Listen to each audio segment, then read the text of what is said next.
the Office of Foreign Assets Control, the OFAC license from the United States Treasury Department to pursue development of gas on the Dragon Field. These advancements will attract significant foreign investments, create jobs, and unlock new revenue streams. Mr. Speaker, promise made, promise kept. We took the fight to the criminals, Mr. Speaker. We created 3 specialized ministerial portfolios: Justice, Defense, and Homeland Security, to prioritize targeted attention on zones of national security weaknesses. We have appointed a new Commissioner of Police who is leading an aggressive, coordinated attack and offensive against crime. And these results have been immediate. Murders and violent crimes are down by 40% compared to last year. Promise made, promise kept. We protected our citizens from floods. To correct a decade of neglect under the former administration, we launched a targeted flood mitigation and shelter management exercise with drain clearance, river desilting, embankment reinforcement, and road rehabilitation in flood-prone communities. Mr. Speaker, promise made, promise kept. We kept our promise to public servants by repealing the Trinidad and Tobago Revenue Authority Act and ending years of anxiety for public officers. Promise made, promise kept. We honored our elderly. We brought immediate relief to 6,400 senior citizens whose applications had been abandoned by the former administration. Promise made, promise kept. We put students first by completing repairs to 279 schools under the Accelerated School Vacation Repair Program and distributing 20,000 book grants ahead of the new school term, ensuring safe classrooms and stronger starts for our children. We are in the process of delivering 18,000 laptops to Form 1 students. Promise made, promise kept. We saved lives of children in June 2025 by amending and strengthening the Children's Life Fund Act. We increased access to children battling life-limiting illnesses, including cancer, blood disorders, heart and kidney diseases, and more. Promise made, promise kept.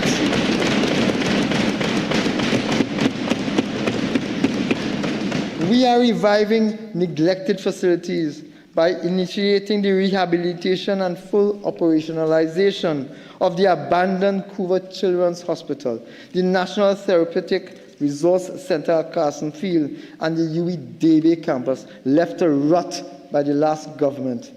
Promise made, promise kept.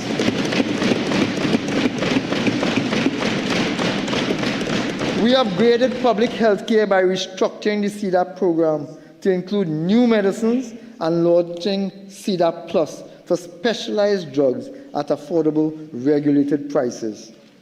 Promise made, promise kept.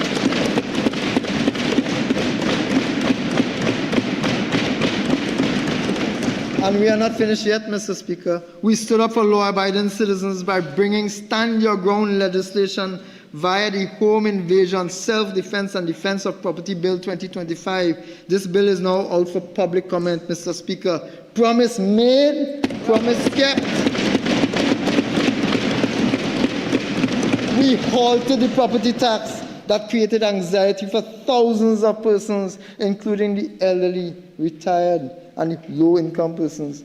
Mr. Speaker, promise made, promise kept.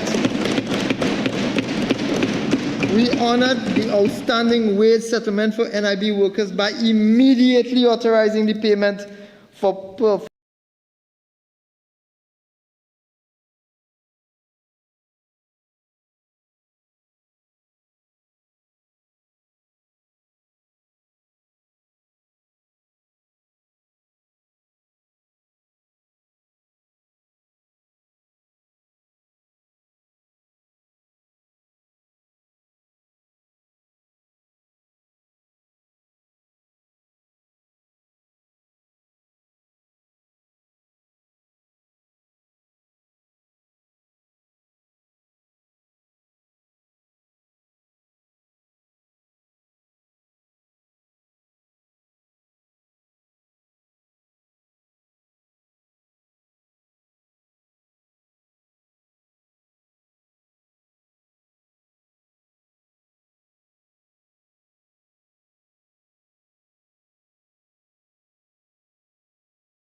On the other hand, on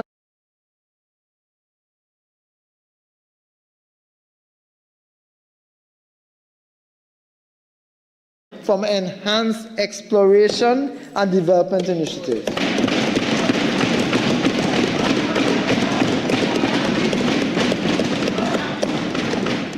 Mr. Speaker, they talk it. We do it.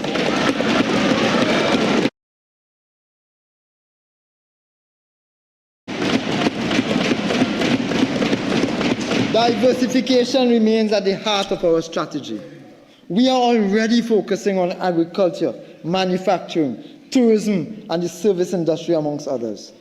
Increasing investments and facilitating growth in agriculture and agro-processing will not only support the diversification thrust, but also strengthen our agricultural base for food security and reduce our food import bill. We will also focus on expanding manufacturing exports, boosting medical, sport, health, education, and cultural tourism, and accelerating digital transformation, amongst others. Inflows and create opportunities for young people and small businesses.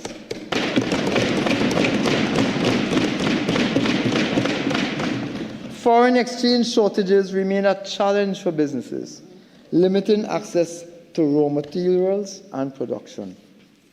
The unfair practices at major commercial banks and the Exim Bank have exacerbated these shortages. This administration will act decisively to stabilize the external position by restoring energy production and creating an enabling environment for business and investment. We will increase foreign currency inflow. We will ensure that productive sectors have access to foreign exchange. We have already installed new boards at the First Citizens Bank and the Exim Bank, and we will move to install a majority of directors at Republic Bank Limited. I am proud, Mr. Speaker, to announce that in our effort to build economic fairness, Tobago's interests will be represented on all three boards, with the Tobago Union being present on each board.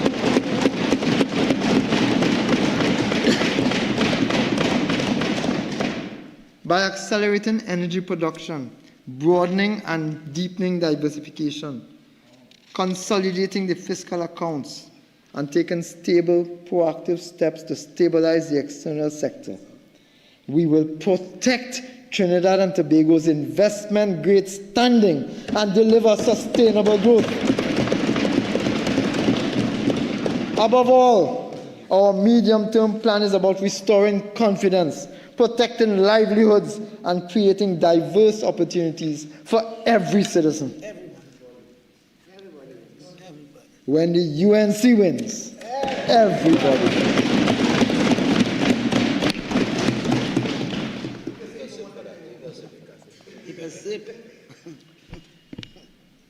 The former PNM government sabotaged the integrity and performance of our very critical institutions. Your UNC government has already commenced the strengthening and redesigning of these institutions to be effective, accountable, and resilient. Mr. Speaker, when I assumed office, I found state enterprises in a state of absolute decay, with multiple examples of corruption, abuse of office, lack of accountability, and lack of transparency. This tells you what those on the opposite sides have been doing. Mr. Speaker, this is confirmed by the last report of the procurement regulator, which stated that $5 billion in contracts were illegally awarded by ministries in one financial year. Contracts were awarded without tendering, without key performance indicators, and with no form of monitoring for value for money, and in some instances, without any verification that contracts were in fact completed. This was a veritable feeding frenzy of enormous proportions. The Churchill-Roosevelt Highway extension has cost overruns of over $250 million on a $400 million original contract. We are being price gouged by suppliers for medicines, medical supplies, and medical services to the tune of almost $500 million a year. Just at Queen's Hall, they have been renting a tent worth $30,000 since 2023.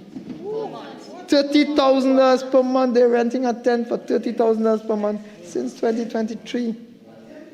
The 3-year contract would have cost $2 million thus far and will surpass $3 million when it expires for one tent. $3 million in rent for a $30,000 tent. That is the legacy of those opposite, Mr. Speaker.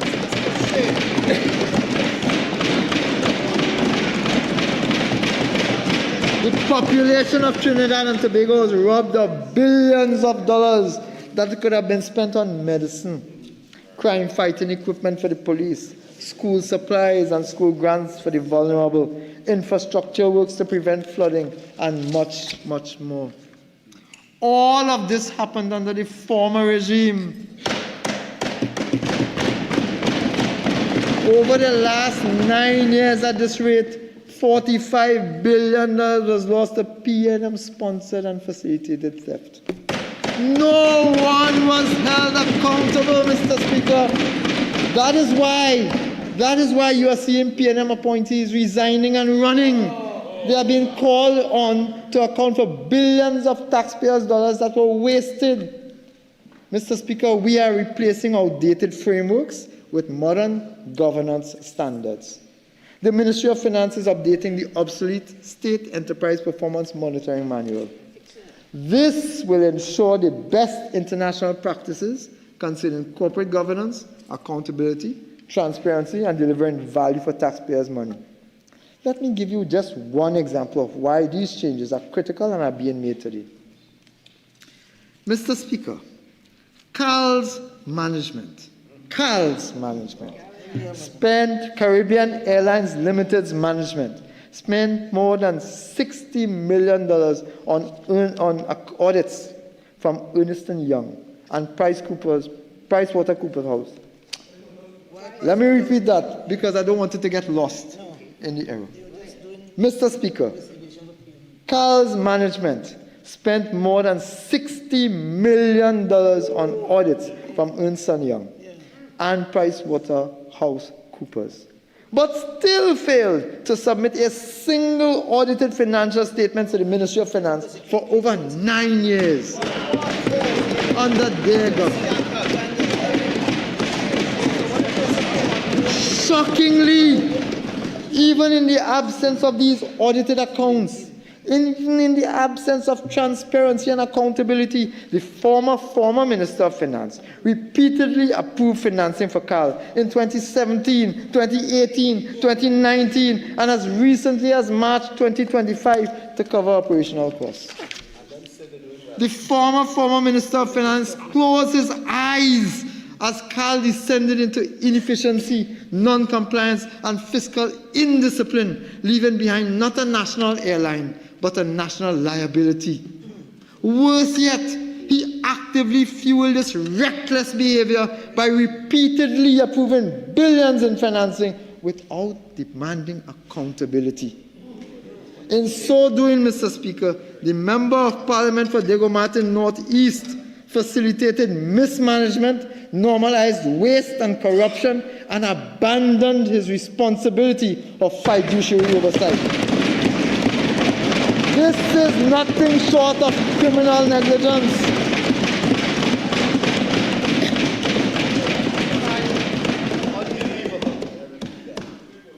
But we are fixing it.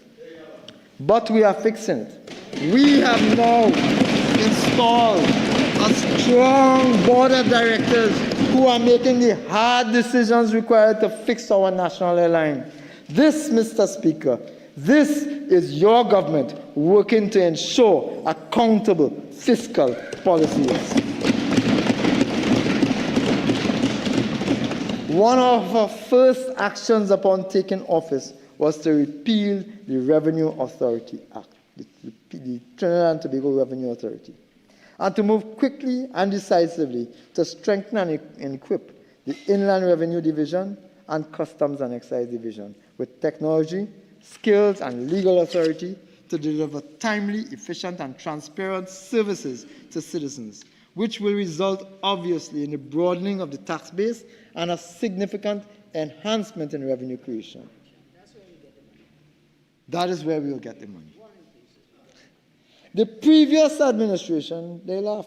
The previous administration under-resourced and neglected both the Inland Revenue Division and the Customs and Excise Division, advancing TTRE as a replacement.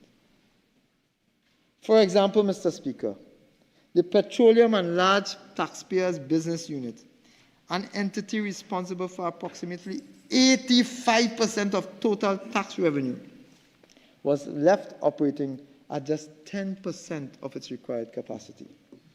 10%. That is why there was such substantial and significant revenue leakage, Mr. Speaker. The recruitment of 100 accountants and auditors promised by the member opposite in the 2022 budget never materialized. They deliberately and repeatedly sabotaged the country's largest revenue collectors, Mr. Speaker. From this podium here today, I challenge the PNM to tell the country in whose interest they were working when they chose to undermine our tax collection system and compromise the integrity of our country's revenue.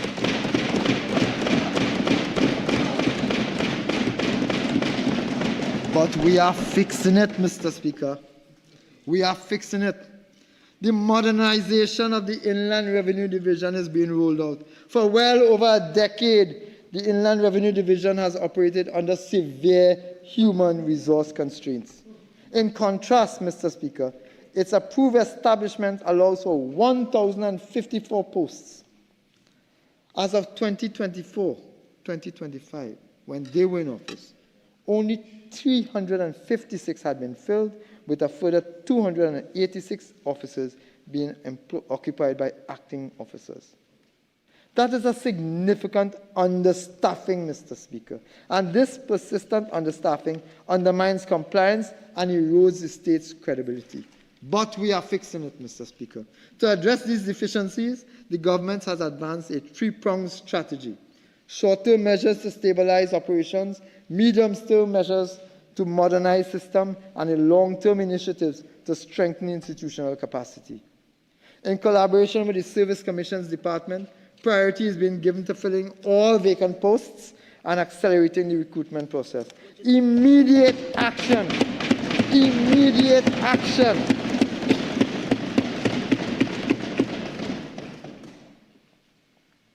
Immediate action will focus on the appointment of 58 field officers 1, 50 tax officers 1, 33 revenue officers 1, and critical clerical and manipulative staff. In addition, real good, sustainable paid jobs.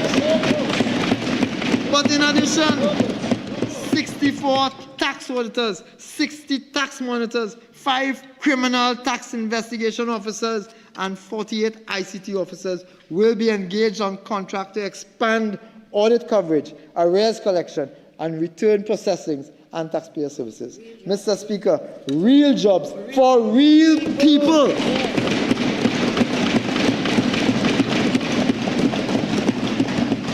We will drive a comprehensive digital transformation of the Inland Revenue Division and have commenced already procurement of an upgraded GenTax system to underpin the tax administrative function at the Inland Revenue Division. This modern system will support every core function at the IRD, including taxpayer registration, efficient return processing, payments, collections, compliance, and analytics. The IRD has already achieved 100% electronic tax filing, and this government will utilize and expand on the advanced features of GenTax to create a seamless end-to-end digital tax ecosystem that promotes voluntary compliance, fair enforcement, risk-based segmentation, and high-quality service delivery. Your government working for you, Mr. Speaker. Further, the Tax Administration Improvement Unit will be expanded to address the evolving needs of taxpayers. The immediate priority of the Inland Revenue Division is to stabilize its operational capacity through targeted staffing interventions. It is anticipated that with this coordinated approach with the Service Commissions Department, the promotion of all officers acting in vacant posts and the filling of all vacant entry-level positions will be completed, Mr. Speaker, by February 2026. Obviously, this will result in increased revenue collection. The Customs Administration, Mr. Speaker, Customs and Excise Division. Customs administrations across the world strike a balance between border protection and trade facilitation. In our context, where customs duties, VAT, and motor vehicle taxes constitute a significant share of tax revenue, the Customs and Excise Division is central to both national security and economic management. Furthermore, the Customs and Excise Division is charged with deterring the illegal movement of firearms, narcotics, counterfeit goods, hazardous substances, and undocumented persons. Despite its mandate, the Customs and Excise Division has suffered severe constraints over the past 9.5 years, including outdated legislation, outdated ICT systems and infrastructure, such as the automated system for customs data, the ASICUDA, understaffing at the division, and limited capacity for electronic screening and enforcement at transit sheds and ports. But this government is fixing it, Mr. Speaker. To address these challenges, this administration has commenced concerted initiatives to drive the modernization of the Customs and Excise Division. We are moving swiftly to fill all vacancies in the Customs and Excise Division. We have already adopted targeted intervention by recommending to the Director of Personnel Administration individuals currently acting in key roles for promotion. The recruitment process for Customs Guards 1, Customs and Excise 1, and the key information technology to support the recently upgraded ASICUDA system is at a way advanced stage. Real jobs for real people doing real work. In parallel with staffing, we will roll out a comprehensive training program. Hand in hand with our concerted drive to fill these vacancies, we will roll out an all-inclusive training program. The division will conduct more frequent risk-based assessments and audits of establishments. Audit teams, which are part of the division's regulatory unit, will be trained in digital audit techniques, equipped with modern tools created by the World Customs Organization and guided by annual schedules and surprise spot checks of importers and brokers. This combined approach, led by this government, Mr. Speaker, will ensure greater compliance, quicker processing, and more consistent enforcement, thereby safeguarding government revenue and promoting fairness in the excise system. We aim to deploy preventative officers to excise establishments to boost enforcement and reduce revenue leakages. To enhance efficiency at transit ports, staff will be reassigned to critical units such as valuations, post audits, and transit sheds. Retired officers will be engaged to mentor recruits, while additional cashiers will be employed to extend payment hours at customs location. Mr. Speaker, over the next 24 months, the Customs Training School will be upgraded with modern facilities, simulation labs, online learning capacity, and a structured curriculum aligned to the World Customs Organization standards.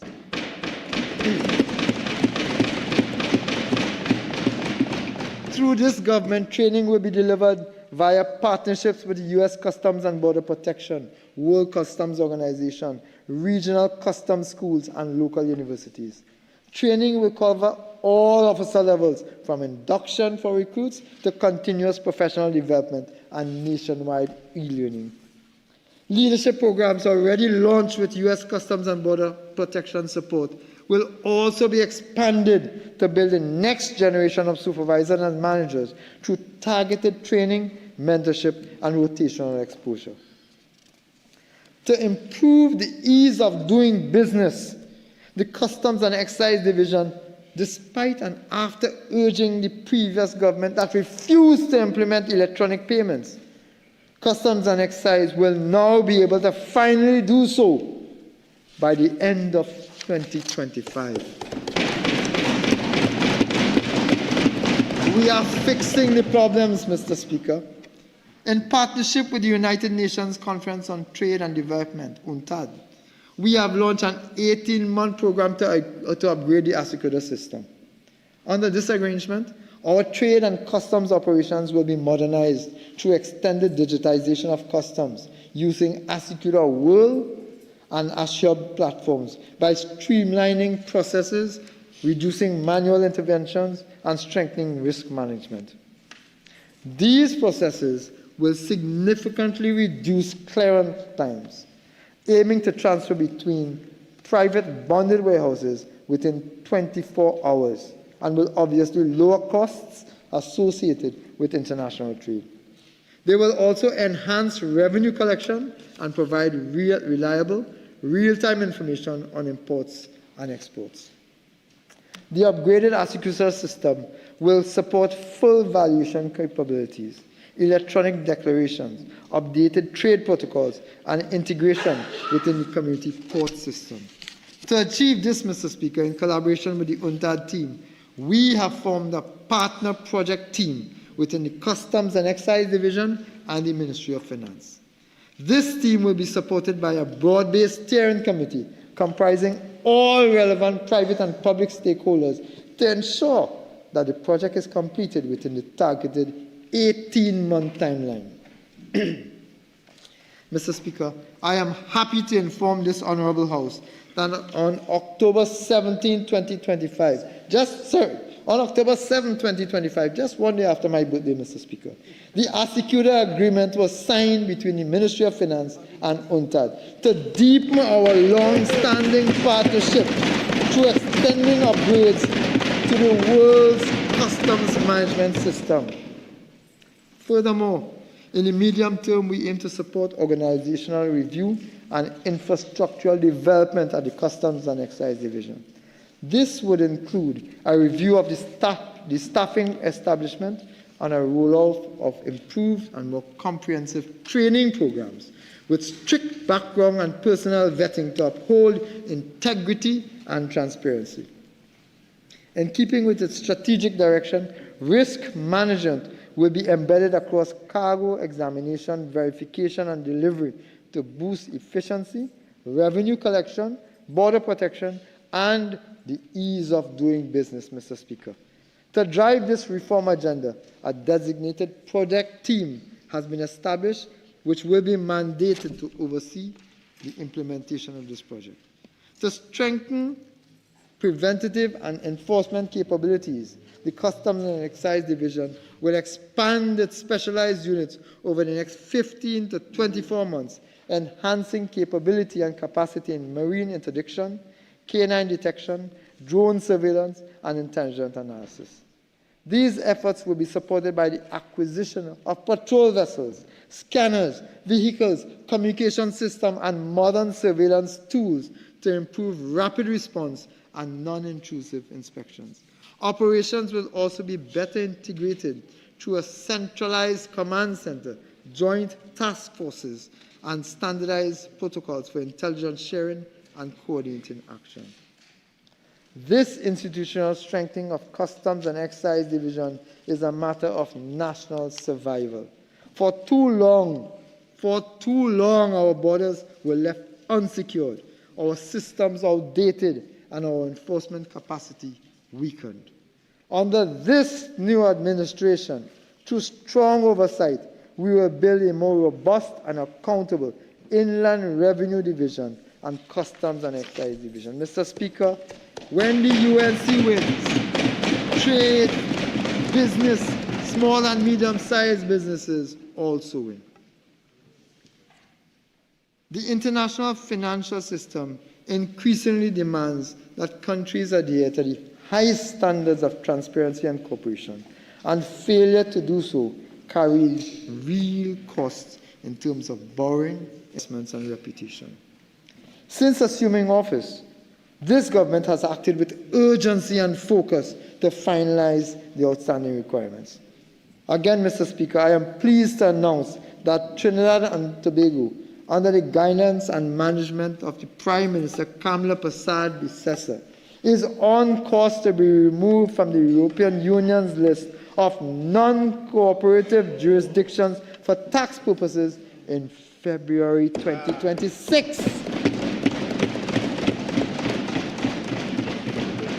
Currently, 2 criteria is left to be met before we can be formally removed from the list. The first criteria, 1.1, concerning the automatic exchange of financial account information. Trinidad and Tobago is scheduled to be cleared in the upcoming AEOI Peer Review Committee update, which will be published in December 2025. The second criteria, 3.2, related to the base erosion and profit shifting country-by-country reporting standard. This was confirmed by the OECD's peer review compilation report released in 2025, which concluded that Trinidad and Tobago's domestic and exchange of information frameworks now meet the minimum international standards, released in September 2025, paving the way for our delisting in February 2026. We expect that such delisting will lower our borrowing costs, deepen our capital market, enhance revenue, and strengthen foreign exchange inflows.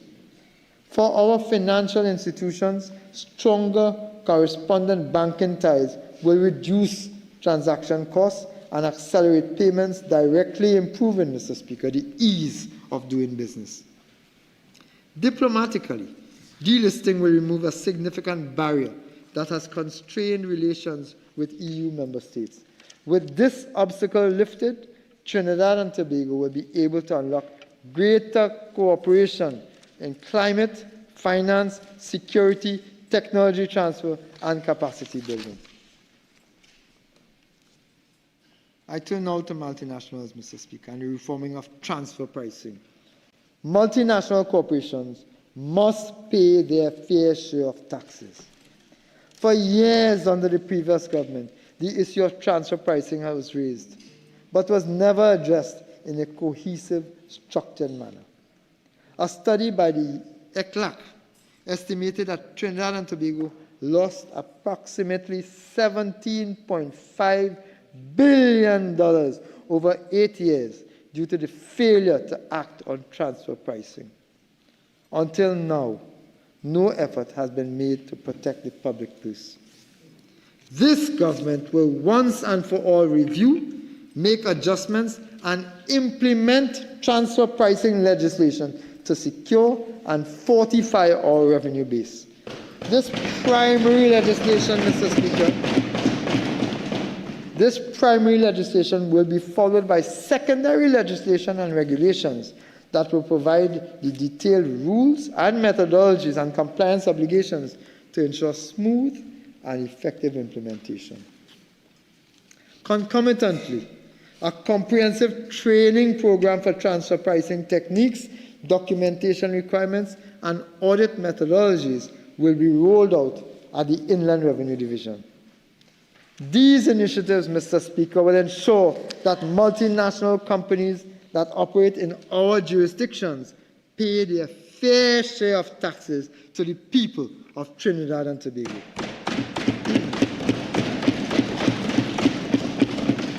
What those opposite failed or refused to do in 10 years, we will do in 2 years in the interest of the taxpaying citizens of Trinidad and Tobago.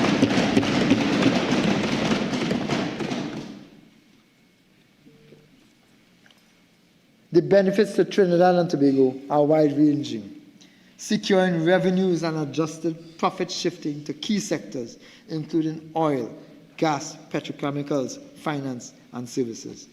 It will level the playing field for local businesses, ensuring that they are not disadvantaged against multinationals that shift profits abroad. It will provide certainty for investors who will know that Trinidad and Tobago applies rules that are transparent, predictable, and consistent with global practice. It will enhance our negotiating positions with both multinational companies and treaty partners, allowing us to defend our taxing rights with confidence backed by international standards. Very soon, I will bring draft legislation before this Honorable House, engage with stakeholders, commence officer training, and finalize the regulations and guidance needed to make this reform a reality. Mr. Speaker, on September 19th and 26th, 2025, the House of Representatives and the Senate respectively passed two critical pieces of legislation. The Miscellaneous FATF Compliance Act 2025 and the Counter-Proliferation Financing Act 2025. These measures represent decisive steps in strengthening Trinidad and Tobago's legislative and regulatory framework against money laundering, corruption, terrorism financing, and proliferation financing. Beyond legislation, this government is investing heavily in systems and institutions to ensure effective implementation of this legislation. The National Anti-Money Laundering and Counter-Financing of Terrorism Committee, NAMLAC, has been strengthened under the leadership of the Attorney General to drive national coordination. Capacity building initiatives are being rolled out for the Financial Intelligence Unit of Trinidad and Tobago, the Central Bank of Trinidad and Tobago, the Trinidad and Tobago Securities and Exchange Commission, law enforcement agencies, and other competent authorities, and the judiciary, and strengthening corresponding banking relationships, Mr. Speaker. This ensures that every arm of the system is prepared to demonstrate effectiveness during the assessment. Public education and industry sensitization programs are also being advanced to support compliance by financial institutions, listed businesses, and non-profit organizations. Trinidad and Tobago also continues to demonstrate its commitment to strengthening anti-money laundering, counter-financing of terrorism, and counter-proliferation financing framework through the conduct of its second National Risk Assessment, which was published in June this year, as well as the development of the National AML CFT CPF policy and strategy, which this government approved in July 2025. This country is now updating its second National Risk Assessment to ensure we keep abreast with the ever-evolving landscape. The importance of this work cannot be overstated, Mr. Speaker. Securing favorable ratings in the fifth round mutual evaluation will assist Trinidad and Tobago to exit the European Union's list of high-risk third countries, thereby improving access to international financial markets and strengthening corresponding banking relationships. Mr. Speaker, under this government, Trinidad and Tobago will meet the highest international standards in financial integrity. Mr. Speaker, this government is committed to ending the state of funding of criminal gangs by eliminating the CPEP and URP and replacing them with providing full-time, better paid jobs.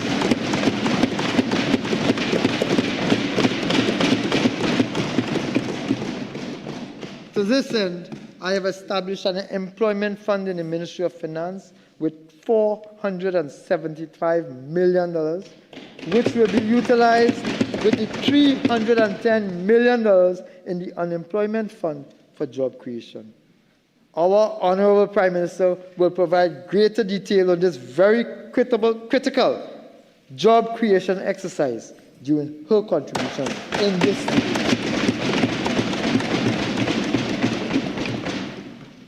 NLCB.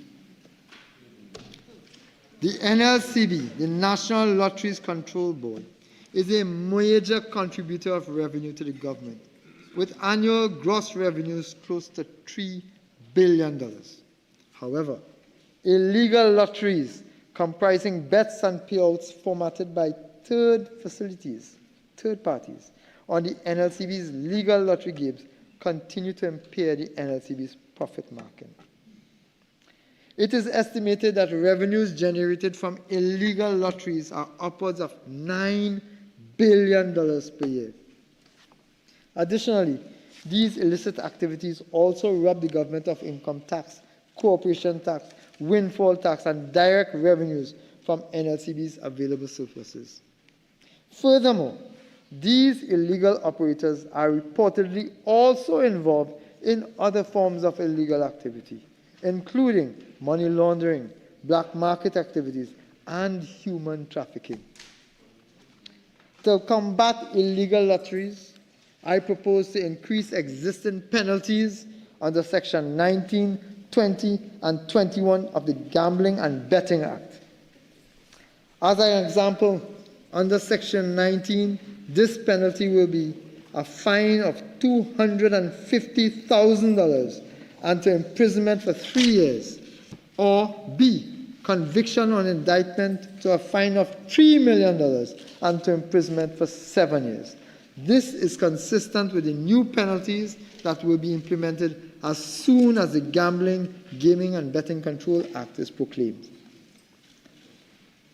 Notwithstanding the illegality of lotteries operating under the Gambling and Betting Act at this present, it is essential to highlight that current illegal lotteries may not be captured under those offenses. Modern illegal lotteries are not conducted independently, but instead use the results of NLCB's online lottery draws. In this regard, tickets are issued to players, usually resembling a receipt from a grocery store.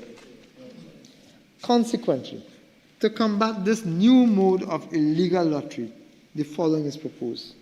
The introduction of a new criminal offense under the National Lotteries Act, which mirrors Section 19 of the Gambling and Betting Act, but which criminalizes the receipt of a bet, the issuance of a ticket, or payout of any monies pursuant to the results of an NLCB online draw, where the persons are not agents of the NLCB, or where the person is an agent, the monies are returned to the NLCB.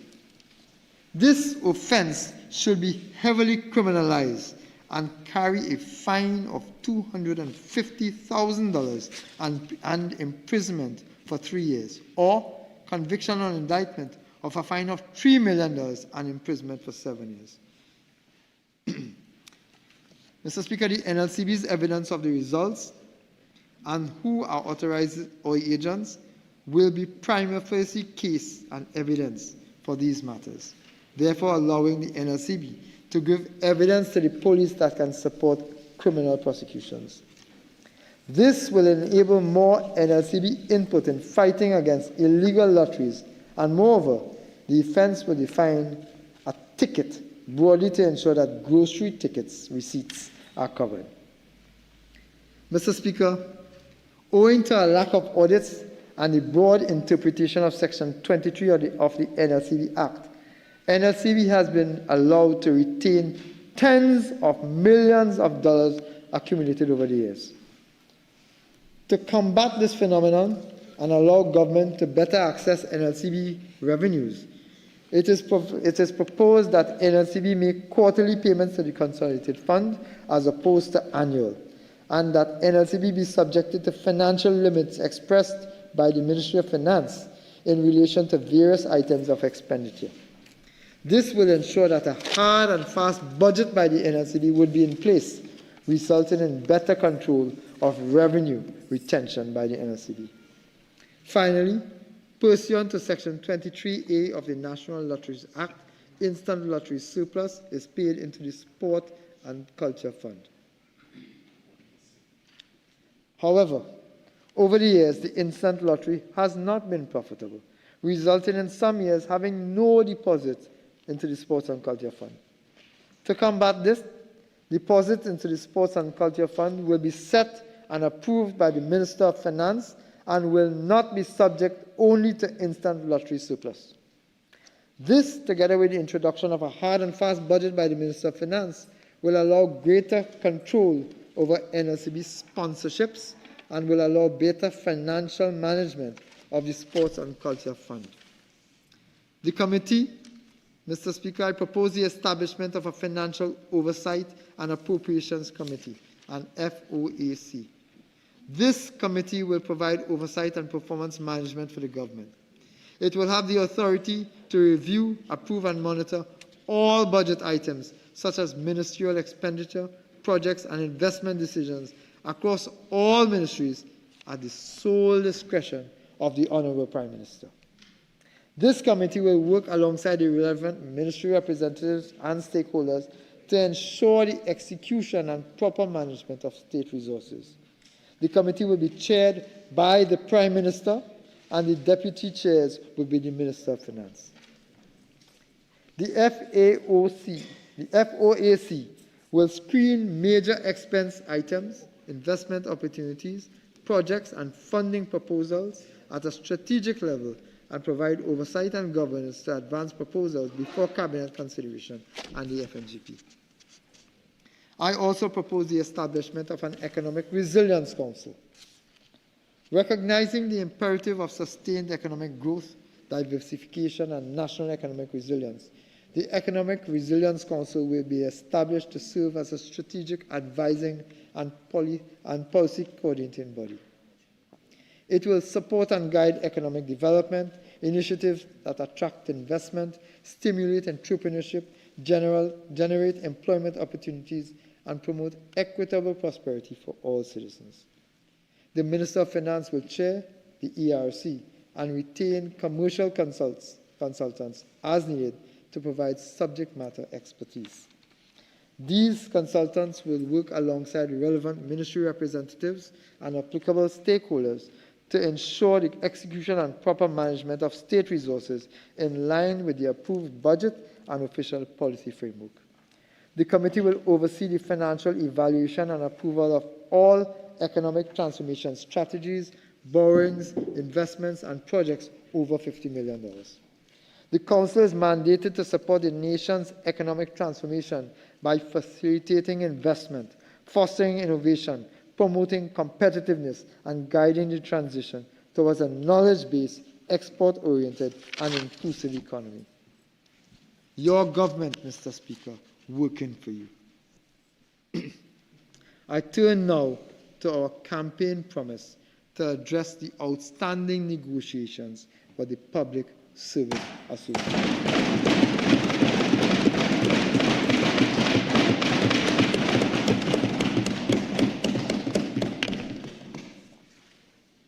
For far too long, our public officers, the backbone of our nation's workforce, have been made to carry the weight of the former government's neglect and indifference.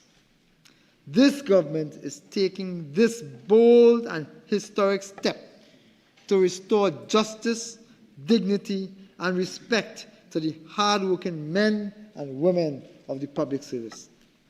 After 9 long years of stagnation, we are committed to finally bringing all parties back to the bargaining table to address this long overdue investment.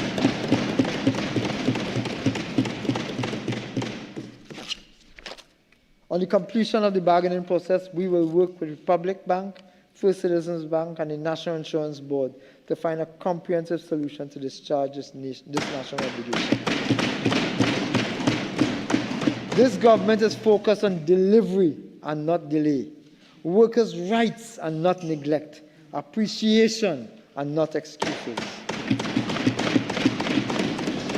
In furtherance of the conclusion of negotiations for the civil service, statutory authorities, and the Tobago House of Assemblies for the periods 2014 to 2016 and 2017 to 2019. The Honorable Prime Minister has instructed me to advise the Chief Personnel Officer to submit a revised offer of 10%.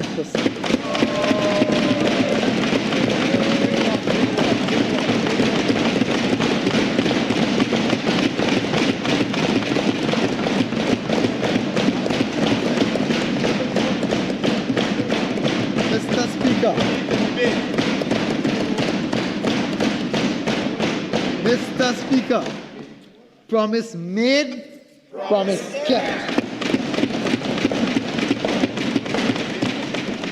Because when the UNC wins, public servants win. public servants wins. I wish to advise the members of the teaching service, Mr. Speaker, the Trinidad and Tobago Defense Force, and the Port of Spain and San Fernando City Corporations that this government will ratify the collective agreement signed in April 2025 between the Chief Personnel Officer and their respective associations, unions, and committees. The recurrent cost of implementing these agreements is estimated at $214 million annually, with arrears of $730 million as of December 2025. I would like, Mr. Speaker, to share some additional policy decisions that the government will undertake to improve the lives of all public servants, teachers, and central government daily rated workers. Upon assuming office, I must say that I was shocked to learn that our retirees in these groups were removed from the UNIMED Group Health Plan precisely when medical issues are most likely to occur. The need for health insurance then becomes more critical. Accordingly, with my Prime Minister's guidance, I have instructed that an appropriate request for proposals be prepared and issued to seek proposals from the market for an option that allows our retirees and their families to maintain membership in the public sector health plan.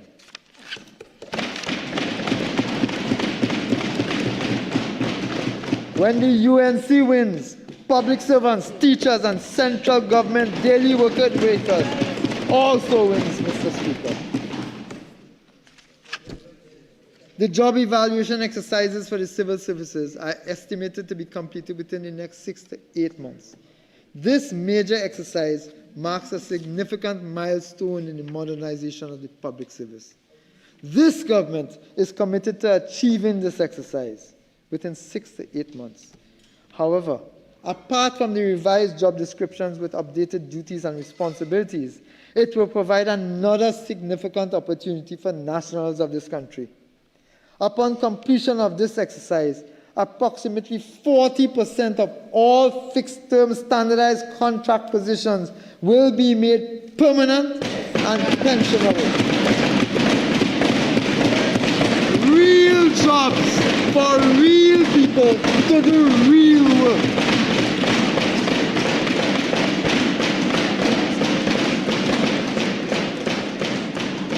When UNC wins, workers wins.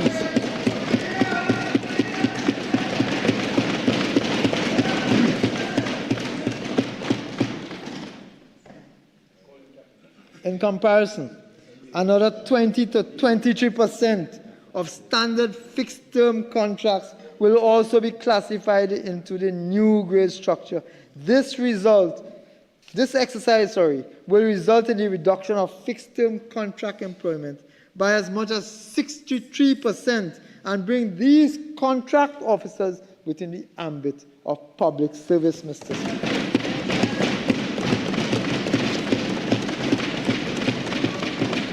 You see, Mr. Speaker, when UNC wins, even contract workers win.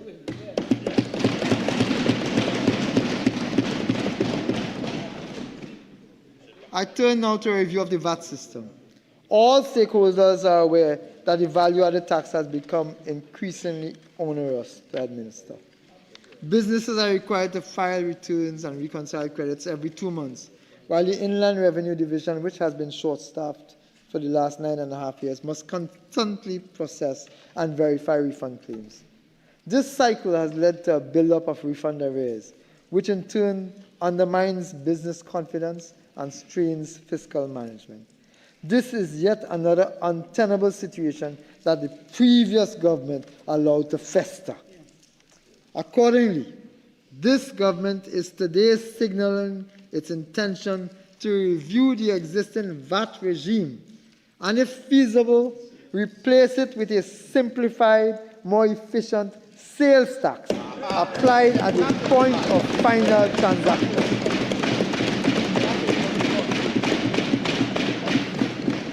The concept of the sales tax is simpler, more straightforward, easier to administer, and eliminates the persistent and complex problem of calculating and auditing refund claims.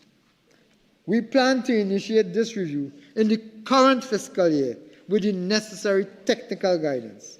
This transition will require comprehensive legal amendments, administrative restructuring, IT reconfiguration, and close consultation with stakeholders across the country. At the same time, the government will clear the backlog of VAT refunds and bring closure to outstanding arrears. We will also ensure that any transition to sales tax is revenue neutral and socially balanced with appropriate protection for low-income households. When UNC wins, businesses win.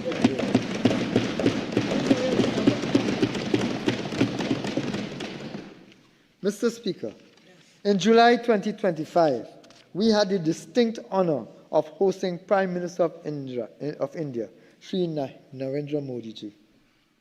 During this visit, Trinidad and Tobago was recognized and congratulated by being the first Caribbean nation to adopt India's Unified Payments Interface, a proven digital platform already used by hundreds of millions worldwide. This secure system, which will be further rolled out in 2026, will accelerate financial inclusion, empower small businesses and e-commerce, and strengthen our digital economy. The Prime Minister of India also made generous contributions to support the development of our people. India gifted 2,000 laptops to the Prime Minister's flagship laptop program, with the laptop set to arrive in Trinidad and Tobago in December 2025. In agriculture, India donated agro-processing machinery valued at $1 million to Namdevco and extended technical support to farmers, to natural farming systems. Our healthcare sector also benefited from the generous donations of 20 hemodialysis units and 2 sea ambulances, which will significantly boost our capacity in chronic and emergency care. Mr. Speaker, between October and November 2025, a 50-day Jaipur foot artificial limb fitment camp has been established at the Wali Nagar site, benefiting 800 individuals in Trinidad and Tobago. Importantly, we signed a memorandum of understanding on the Indian pharmacopoeia for the long-term supply of affordable, quality generic drugs and treatment opportunities. The program of cultural exchanges for 2025 to 2028 between the two nations was renewed, providing opportunities for steel pan artists and cultural practitioners to showcase their talent in India. Mr. Speaker, when the UNC wins, cultural activists and musicians also win. India also extended their overseas citizenship of India eligibility to the 6th generation of our diaspora, strengthening bonds with thousands of our citizens. Mr. Speaker, with Grenada, we are rebuilding an energy and trade bridge, unlocking Grenada's resources alongside Trinidad and Tobago's world-class services. On July 29, 2025, the Trinidad and Tobago and Grenada Chambers of Industry and Commerce signed a cooperation agreement to pursue joint ventures, market access, and regional expansion.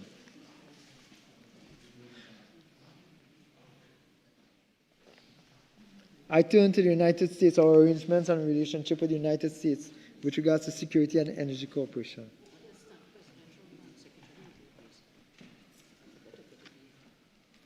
Mr. Speaker, my Prime Minister has just returned from a successful trip to the United States.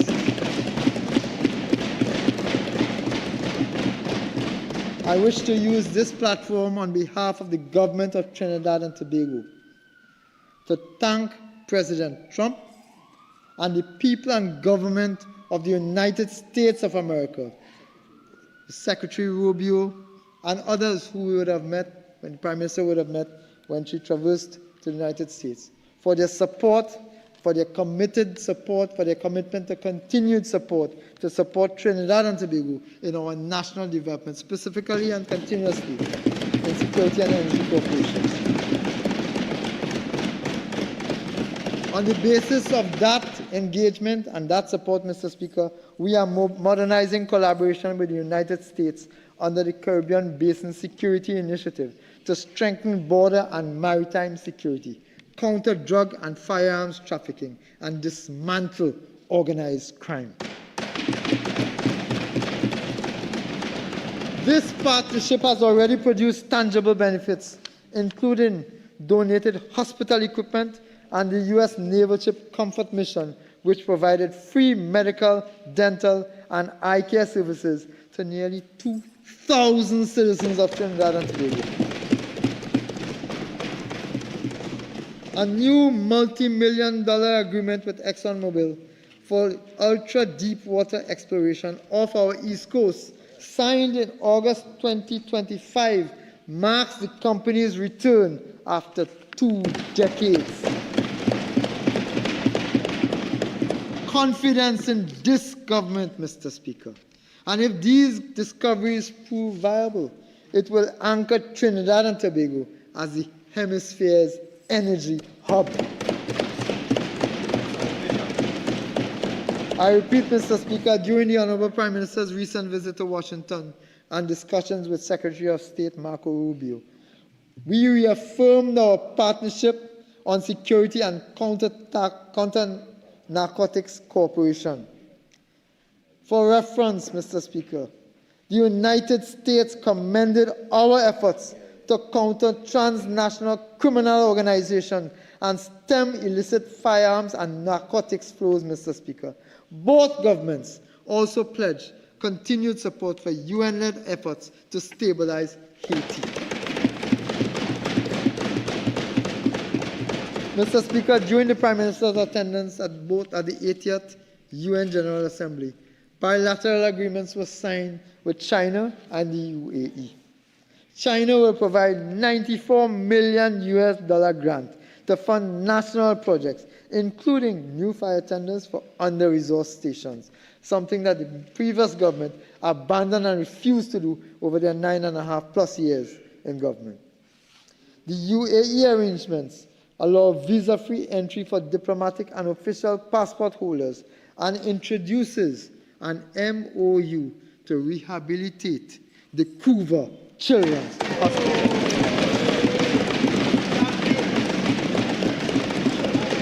These partnerships are practical, not ceremonial.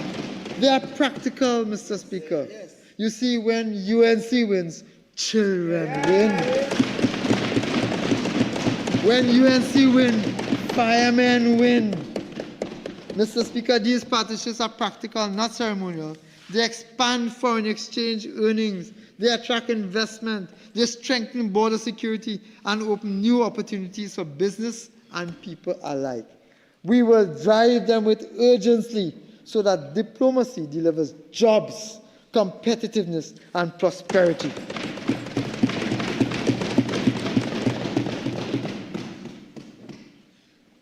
Modern infrastructure, Mr. Speaker, is the backbone of a modern economy. When this government assumed office, bridges were unsafe, drains were blocked, and coastal roads were eroding. That era of neglect is done. Through the Boots on the Ground initiative, the Ministry of Works and Infrastructure is identifying roads, drains, and bridges most in need of rehabilitation, putting people first, and restoring safe, reliable access nationwide. Mr. Speaker, in fiscal 2026, we will advance a comprehensive program to safeguard lives and property. Under the strategic drainage plan, $13.8 million will fund studies and design in South Oropouche and $60 million for structural works in Caroni and in Oropouche. The flood mitigation and erosion control program will execute 18 ongoing and 119 new projects worth $238.6 million, with $29.95 million, that's $30 million assigned for river clearing and embankments in high-risk communities, Mr. Speaker. Pump house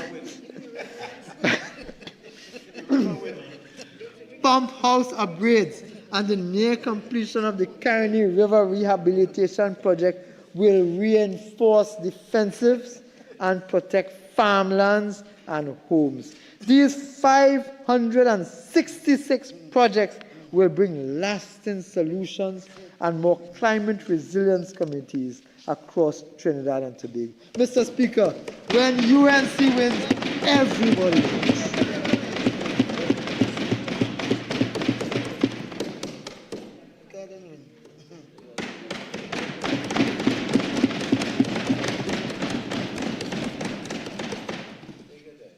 Thank you.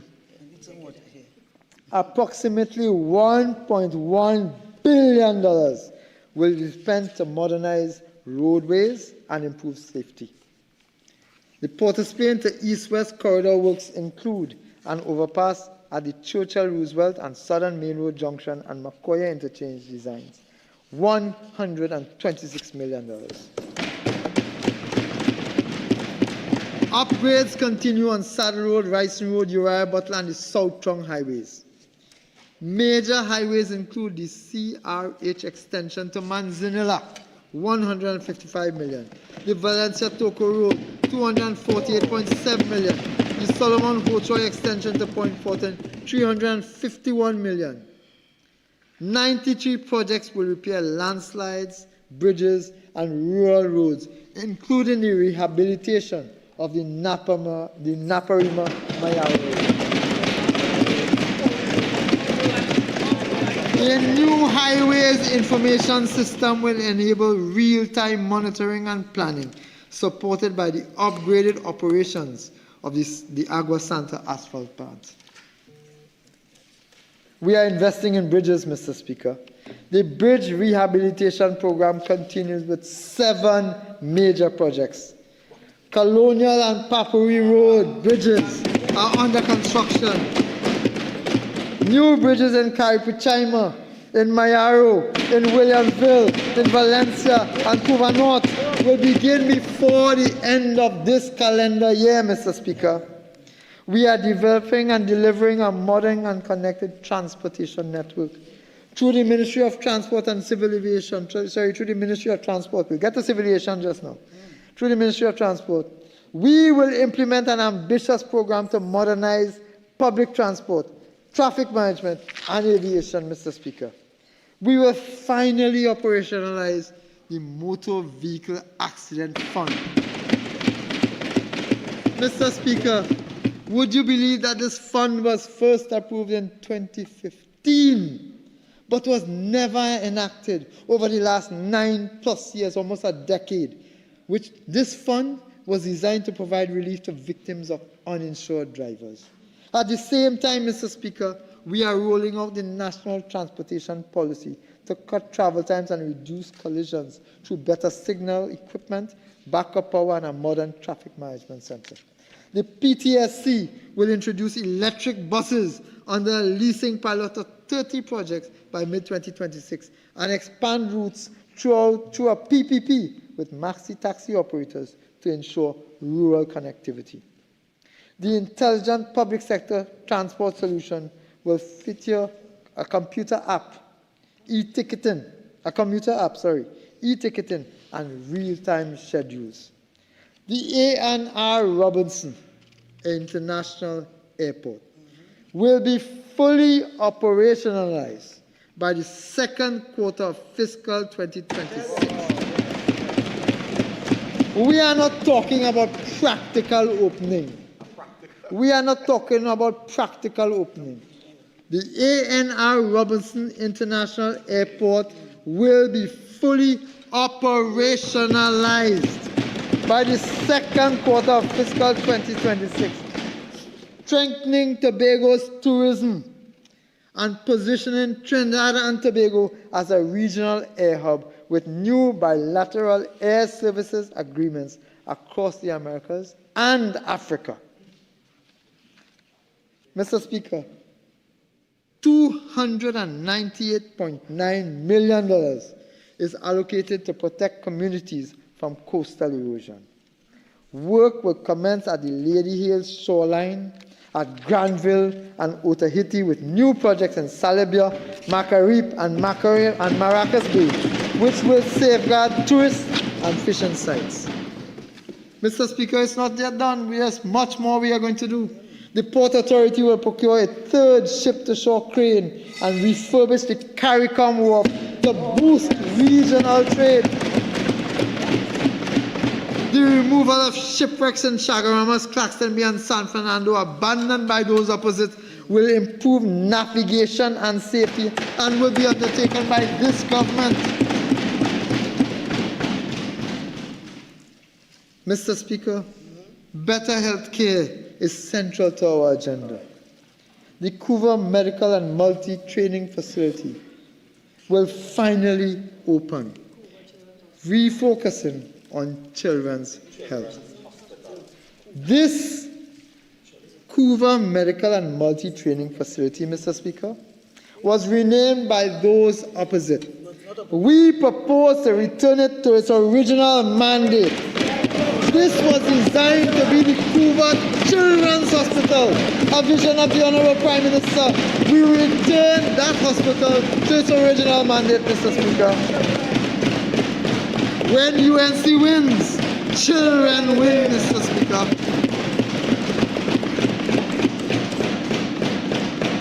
The San Fernando Hospital will add a new catheterization lab. The Port of Spain General Hospital's central block will be operationalized by March 2026. When it's ready. And the Sangre Grande Hospital commissioned this year. This is not practical completion, Mr. Speaker. This is real completion. A $35 million refurbishment program and a $45 million in facility upgrades will modernize wards and systems. $60 million will procure critical equipment, including CT scanners, X-ray units, and surgical towers. To cut surgical wait times, $20 million is earmarked for cardiac care, $100 million for dialysis, and $10 million for orthopedic and eye surgery. Dental services will be revived through new equipment in 37 clinics, Mr. Speaker. Mr. Speaker, we will cut wait times for life-saving procedures because faster care saves lives, Mr. Speaker. The Minister of Health, in his presentation, will expand and provide even more details on these activities. Mr. Speaker, I turn to public utilities. Access to reliable utilities is a fundamental right, Mr. Speaker. Between May and July 2025, over $150 million was invested in projects that improve services to households nationwide. Through the Utilities Assistance Program, $7.2 million in water and electricity bill relief reached more than 12,000 families, and $1.8 million was allocated for tanks and solar panels for rural households.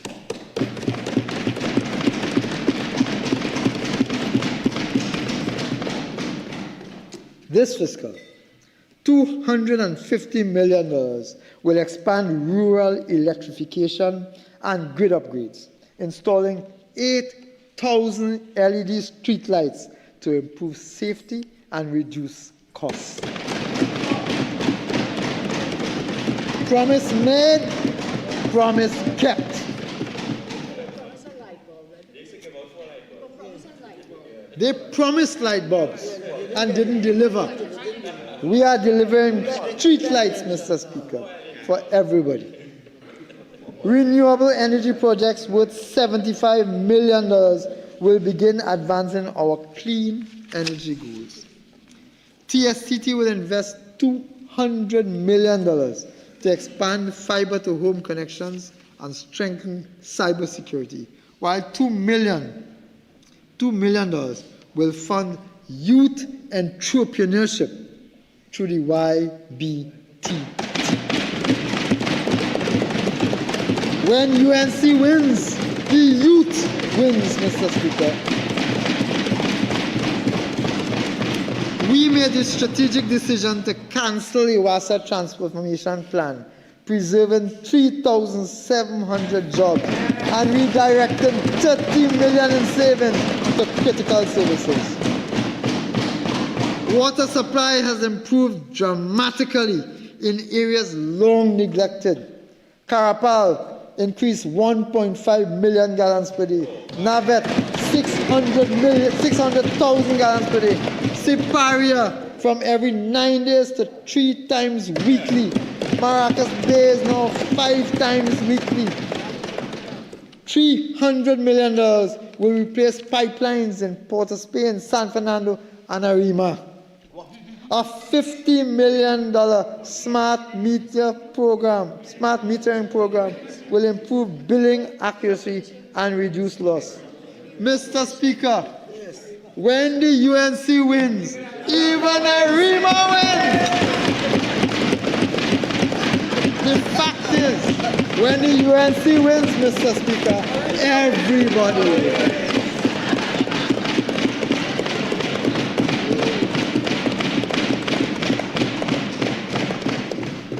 Mr. Speaker, local government is the face of the state in communities. The Local Government Sector Plan 2025 to 2030 will reset municipal delivery on 4 principles: accountability, data-driven execution, resilience, and citizen-focused service. Disaster management units are being equipped with boats, early warning systems, and trained community emergency response teams. Schools will play a role in public education. We will strictly enforce litter and dumping laws and modernize penalties to deter offenders. Equipment provided by partners such as Japan and the United Nations will help tackle sargassum and the coastal seaweed protection and the coastal cleanup efforts, Mr. Speaker. Mr. Speaker, energy remains the backbone of our economy.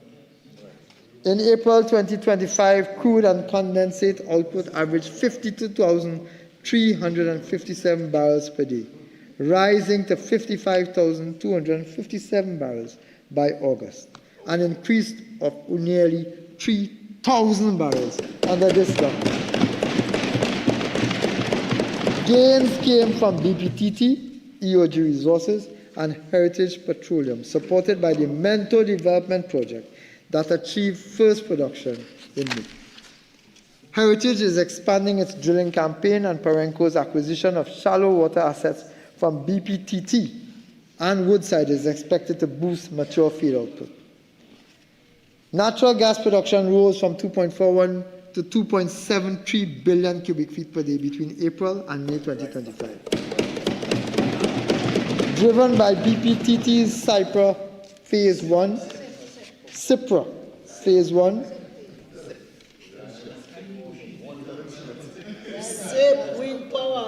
gas production increased between April and May 2025, under our May 2025. Phase 2 will further strengthen supply, Mr. Speaker. Foreign investment in upstream remains robust. 2.2 billion projected in 2025, rising to 2.5 billion in 2026. Foreign investment in upstream industries, Mr. Speaker. The deepwater bid round, offering 26 blocks, closed with 4 bids, and a US $42.5 million PSC was signed with ExxonMobil for TTUD-1, marking renewed international confidence in this government, Mr. Speaker. We are advancing energy cooperation with Grenada, Suriname, and Guyana on exploration, renewable energy, and capacity building. Negotiations with the Trinidad and Tobago Steel Company for a new gas contract will restart steel production, creating jobs and reviving exports. Mr. Speaker, as we maximize oil and gas returns, we remain committed to renewables. Our goal is a 15% emissions reduction by 2030. A 92.2 megawatt Brecon Castle solar plant began delivering green power in July 2025 and will be the largest in the English-speaking Caribbean when completed. We are finalizing a renewable energy policy and progressing towards wind development, with 2.75 gigawatts onshore and 32 gigawatts offshore already identified. The Offshore Wind Resource Assessment Program, expanded in July 2025, will provide bankable data by 2026. We are also laying the foundation for a green hydrogen economy, aiming to scale to 25 gigawatts of offshore wind and 1.5 million tons of hydrogen by 2024, reaching 4 million tons by 2065. This government, Mr. Speaker, is not merely managing the sector, we are shaping its future. Mr. Speaker, agriculture is central to diversification and food security. It currently contributes less than 1% of GDP, a strategic vulnerability we propose to reduce. We will align CARICOM's 25 by 25 initiative to reduce food imports by at least 25% by 2030 while promoting agro-exports.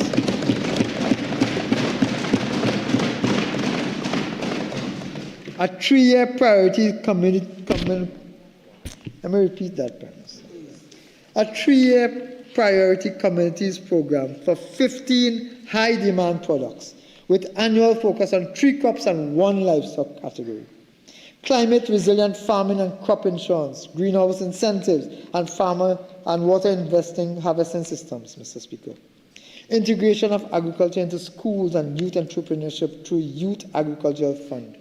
Export growth in fine flavor cocoa, moringa pepper, and aquaculture, doubling agro-exports by 2020. $793.7 million TT dollars will be invested in infrastructure, irrigation, fisheries, land development, and agri-tech initiatives. Smart agriculture and AI farming will increase efficiency and self-sufficiency, targeting $1 billion in exports over the next fiscal year. We are distributing long promises land leases to former Caroni workers and developing residual lots at Caroni and Orange Grove. When the UNC wins, Mr. Speaker, former Caroni workers. Diversification depends on competitive businesses. A new export academy in partnership with the TT Chamber and the IDB will train SMEs in trade facilitation, financing, e-commerce, and global marketing, building 100 export-ready firms every year. The Exim Bank will return to its proper mandate of supporting exporters through foreign currency loans. For the first year, repayments will be made in TT dollars and then in currency of the loan. Transparent eligibility criteria and public reporting will ensure fairness, especially for SMEs, Mr. Speaker. We will launch a national registry of exporters and a patriotic Buy Local, Build Tobago campaign to keep wealth at home. Partial scope agreements are currently being advanced with India and West Africa. Trinidad and Tobago's maritime sector has not been left out. It will be repositioned as the Southern Caribbean Yachting and Marine Services hub. Simplified immigration and customs procedures, digital clearances, and PPP-driven marinas and super yacht facilities will expand tourism and investment. Our investment targets are clear. $3 billion over 2 years and $9 billion in 5 years, aimed at creating, Mr. Speaker, 3,000 jobs. Standardized investor documentation, stronger interagency coordination, and better aftercare will ensure delivery. Idle or distressed state assets will be repurposed for revenue, including the redevelopment of the long-abandoned Caroni Racing Complex into a world-class convention center.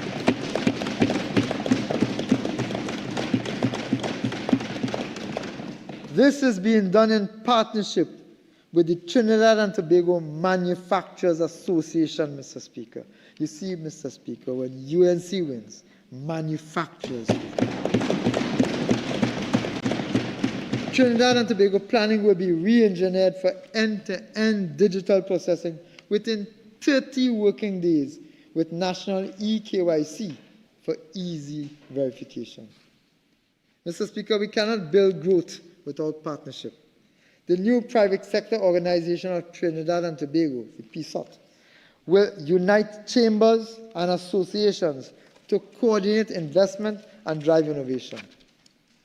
In fiscal 2026, stakeholder consultations will inform sectoral export strategies. We will implement the National E-Commerce Strategy 2025 to 2030, finalize the National Consumer Policy, and operationalize the TT Chile Partial Scope Trade Agreement, granting duty-free access for 213 products immediately and 54 more within 3 years, Mr. Speaker. We will expand our cultural industries through a creative value chain fund supporting film, fashion, design, and music. Enhanced IP protection and duty concession will empower creatives and generate thousands of jobs, Mr. Speaker. Tourism remains a high-growth sector. We will develop new products in the medical, sport, and cultural tourism sector, facilitate the completion of hotels, including 4 Points, Hampton Inn, and Maracas Bay, and advance Tobago's Marriott and Elephant Tree resorts. The visitor experience will be modernized through secure, cashless payments and improved connectivity. A year-round Carnival City and the Turtle Tourism Capital Initiative will integrate culture, conservation, and community benefit. Direct U.S. flights to Tobago will strengthen access and incentives for global hotel brands and will spur foreign investment and, again, job creation in Trinidad. This government, Mr. Speaker, recognizes a nation's wealth lies in its people. Growth means little if it does not improve the lives and expand opportunity to citizens of this country. Through our people-centered development framework, we are restoring dignity, equity, and hope by investing in sport, education, housing, and healthcare so that every citizen can rise.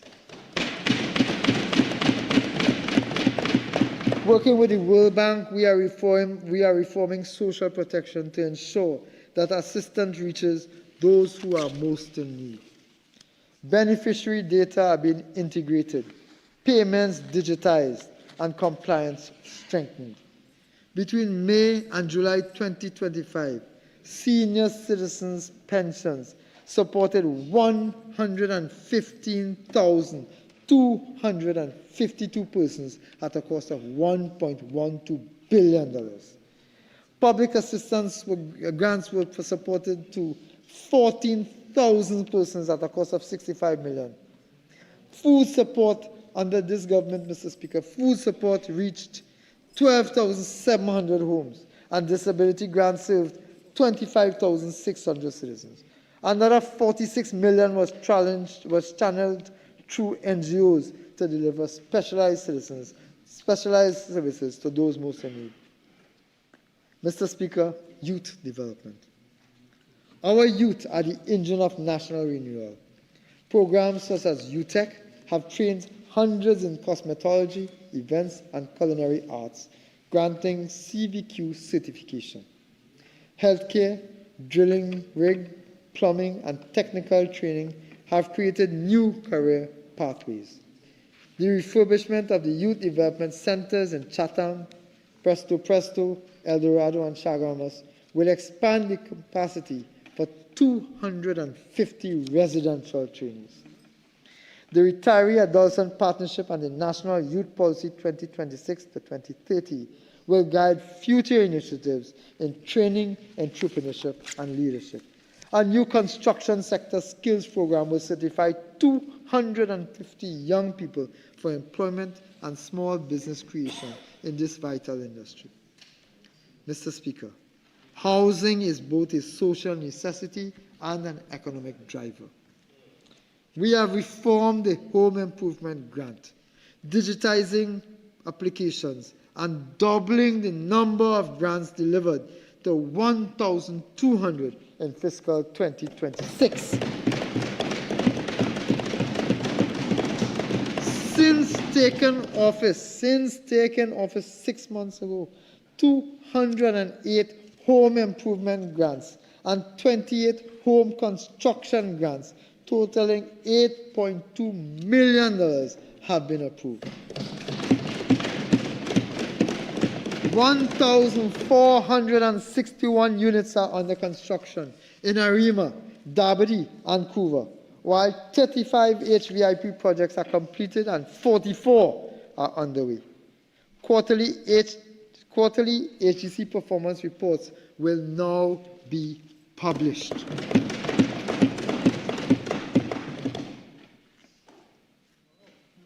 Mr. Speaker,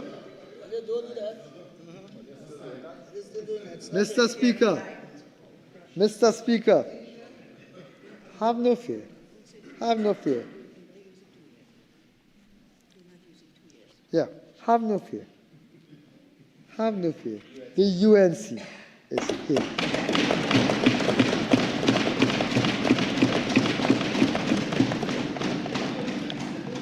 Mr. Speaker, our ambitious target is to provide 20,000 affordable homes through PPPs and innovative designs. We will launch first-time homeowner grants, low-interest loans for young families, and revive the Land for the Landless program. The Foundation for Life program will help single mothers and seniors with rent-to-own options, while inclusive housing at Edinburgh 500 will serve persons with disabilities. Mr. Speaker, good health is the foundation of prosperity. Amendments to the Children's Life Fund Act now cover life-limiting conditions such as sickle cell disease and rare cancers, ensuring children receive timely care. Extended hours health centers now operate in 12 communities, reducing hospital congestion. The CEDAR program, Mr. Speaker, the CEDAR program was modernized with new life-saving medicines for hypertension, mental health, and autism, benefiting 300,000 citizens. Digitization is advancing through a national health management information system with a secure health ID, enabling seamless access to records. We will legislate a medical malpractice court, no-fault compensation fund, and a revised patients' charter.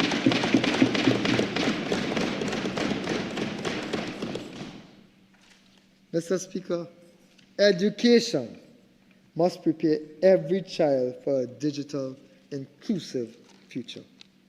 Special needs children, special needs students now receive dedicated exam concessions. 13 partner schools have been strengthened with $11 million in support in fiscal 2026. In case you missed it, Mr. Speaker, 13 partner schools dedicated to special needs students have been strengthened with $11 million in support in fiscal 2026 by this government. With UNICEF, we launched universal screening for children aged 4 to 6 to detect early learning challenges. Mr. Speaker. 18,000 devices are being distributed to Form 1 students at a cost of $146 million, accompanied by AI training for 10,800 teachers.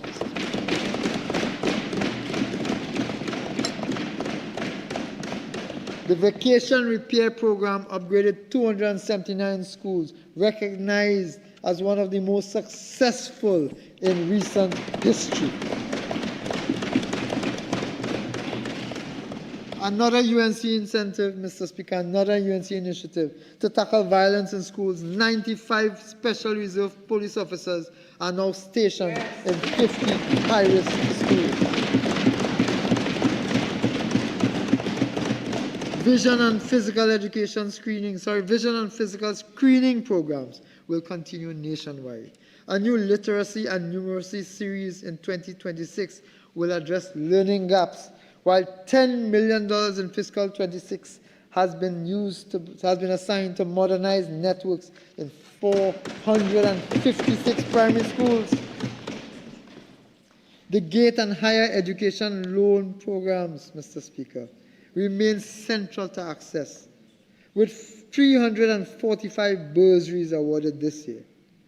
Mr. Speaker, the UWI Debe campus will be operationalized for law, forensics, IT, and AI training, reviving South Trinidad's academic potential, Mr. Speaker.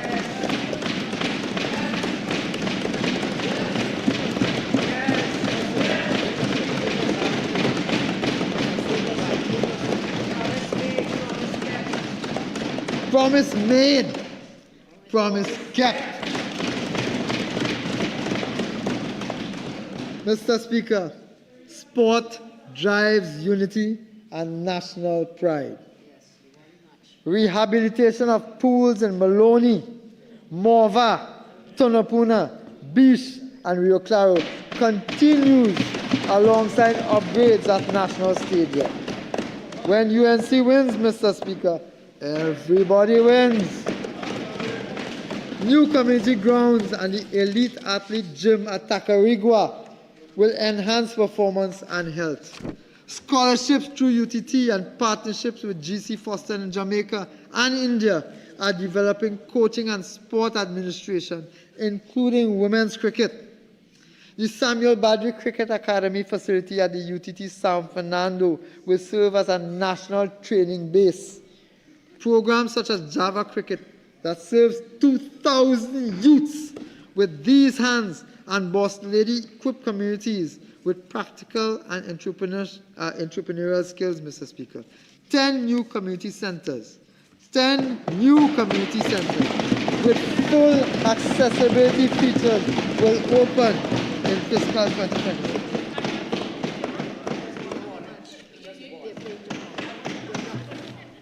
Mr. Speaker, on this monumental venture, this huge venture, I want to congratulate our women's cricket team for their fabulous victory, and I want to wish them well.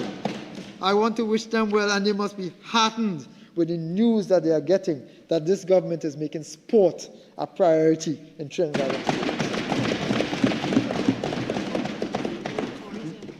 I also want to use the opportunity, as I'm reminded by my Honorable Prime Minister, to also wish the Trinidad and Tobago football team the best of luck as they represent our country tomorrow in their match, Mr. Speaker. Mr. Speaker, citizens deserve safety and peace. After a decade of record crime and neglect, we are taking decisive action through a national safety strategy based on intelligence, technology, and community engagement. The Ministry of Justice has been re-established to coordinate the justice chain.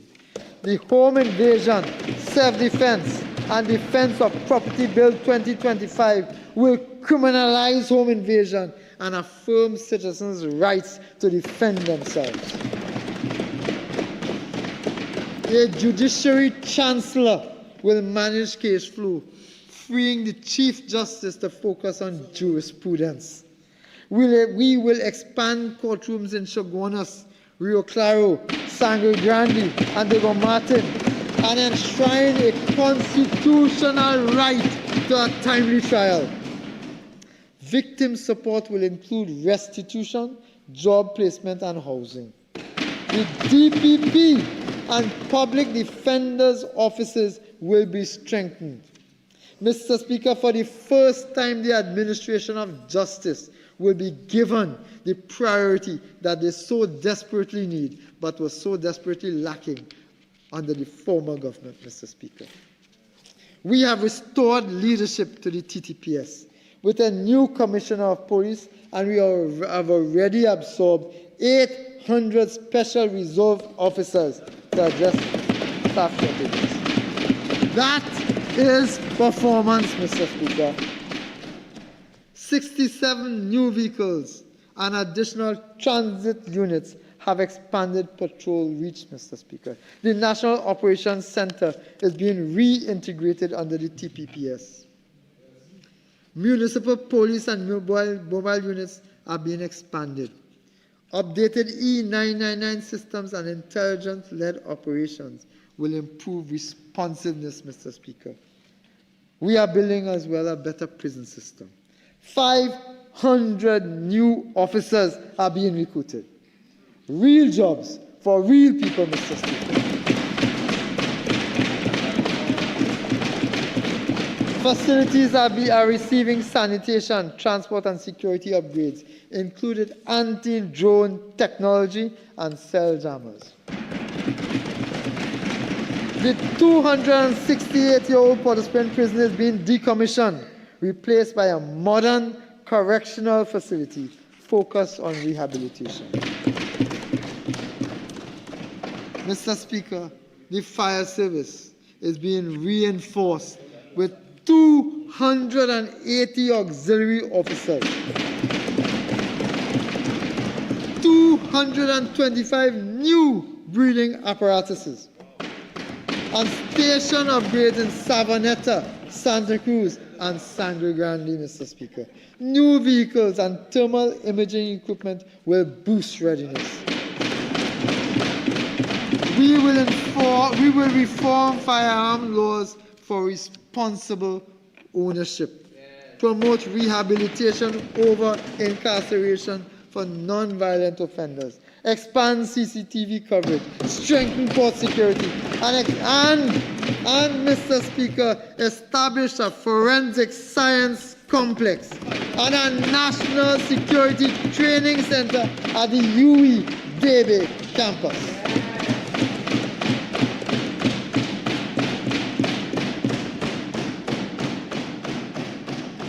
Mr. Speaker, we are transforming government through digitization and AI.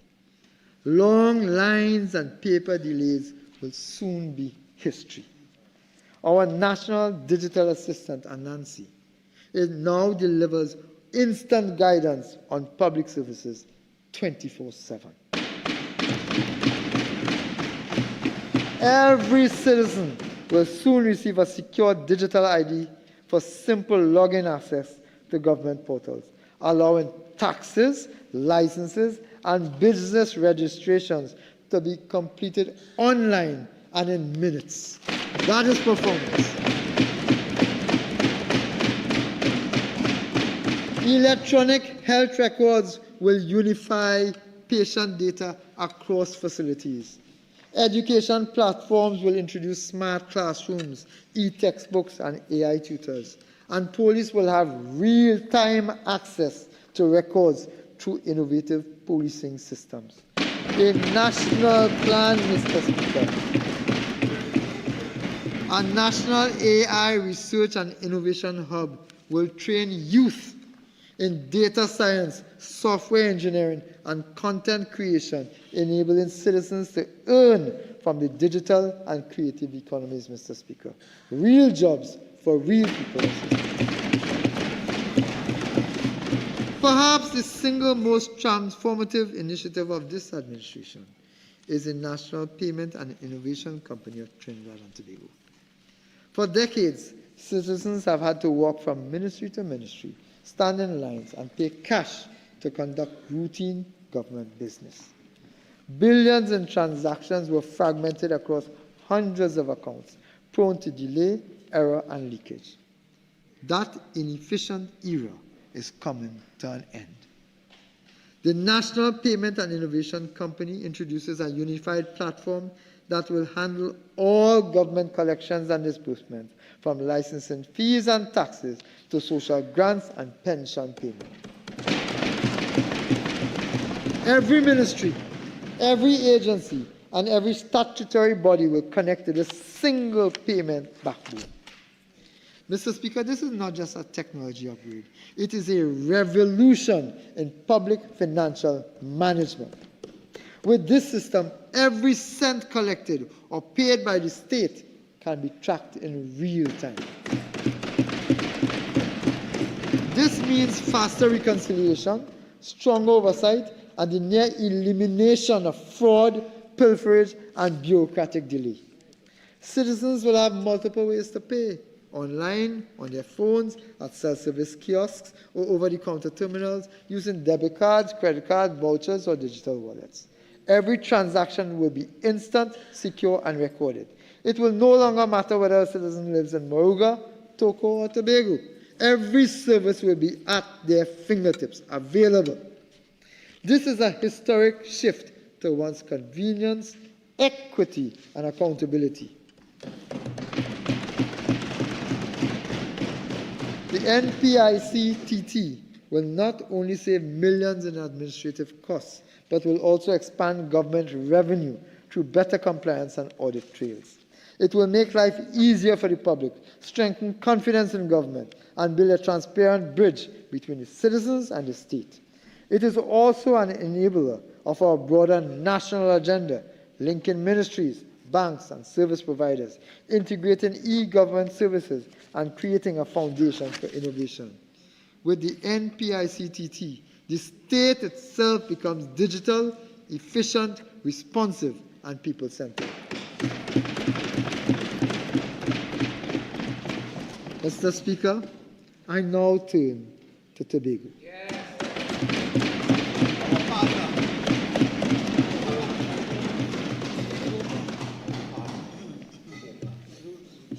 In pursuit of the Tobago House of Assembly's vision to make Trinidad and Tobago,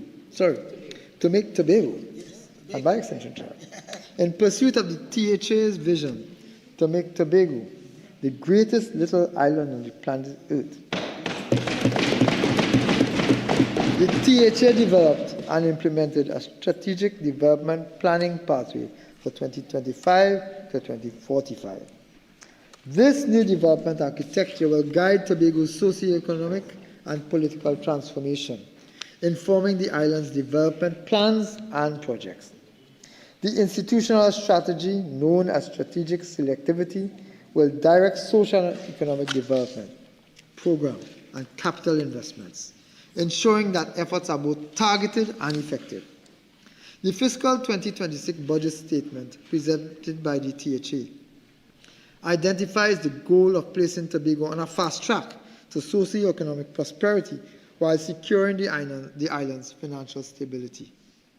The Targeted Economic Growth Program for fiscal 26 is specifically designed to foster sustainable job creation, boost GDP, enhance public infrastructure, improve public service delivery, and increase living standards. To achieve these goals, the THA has proposed targeted capital investments in the following critical areas. In tourism and the creative sector, Tobago's tourism remains a vital cornerstone of the economy. There is immense potential in the pristine natural environment, rich cultural heritage, and vibrant festivals. THA intends to invest in product development, destination branding, and promoting high-end accommodation. It also aims to support a sustainable community-based approach, promoting the unique cultural heritage through digital content, heritage stores, and training programs. These strategic investments will not only create direct jobs, but will also stimulate growth across related sectors such as transportation and agriculture, ultimately revitalizing the entire economy. In agriculture, Tobago is committed to building productive, safe, and sustainable food systems. The THA strategy includes a mega farming program to encourage innovation and attract agri-entrepreneurs, strengthening the food security and positioning agriculture as a viable career path. To further support farmers, the THA is investing in local seed banks to preserve indigenous crops, developing efficient irrigation systems, and providing extensive training on modern agriculture techniques. In infrastructure, the THA has committed itself to significantly upgrading its public infrastructure. This includes enhancing road networks, public utilities, public housing, and coastal protection systems. Upgrades are also projected to include enhancing airlift connectivity between both Trinidad and international markets to accelerate socioeconomic growth, create employment opportunities, and enhance the island's overall prosperity. In terms of digital technologies, Mr. Speaker, the THA plans to integrate digital technology into its business operations, governance, and daily life. This investment will not only enhance productivity through automation and AI, but also break down geographic barriers, unlock new avenues for innovation, and improve resource allocation. To accelerate Tobago's growth, a two-pronged strategy that includes both immediate and long-term investments to create a skilled and adaptable workforce, ensuring that Tobago's population is well equipped to meet the challenges and opportunities of a dynamic future.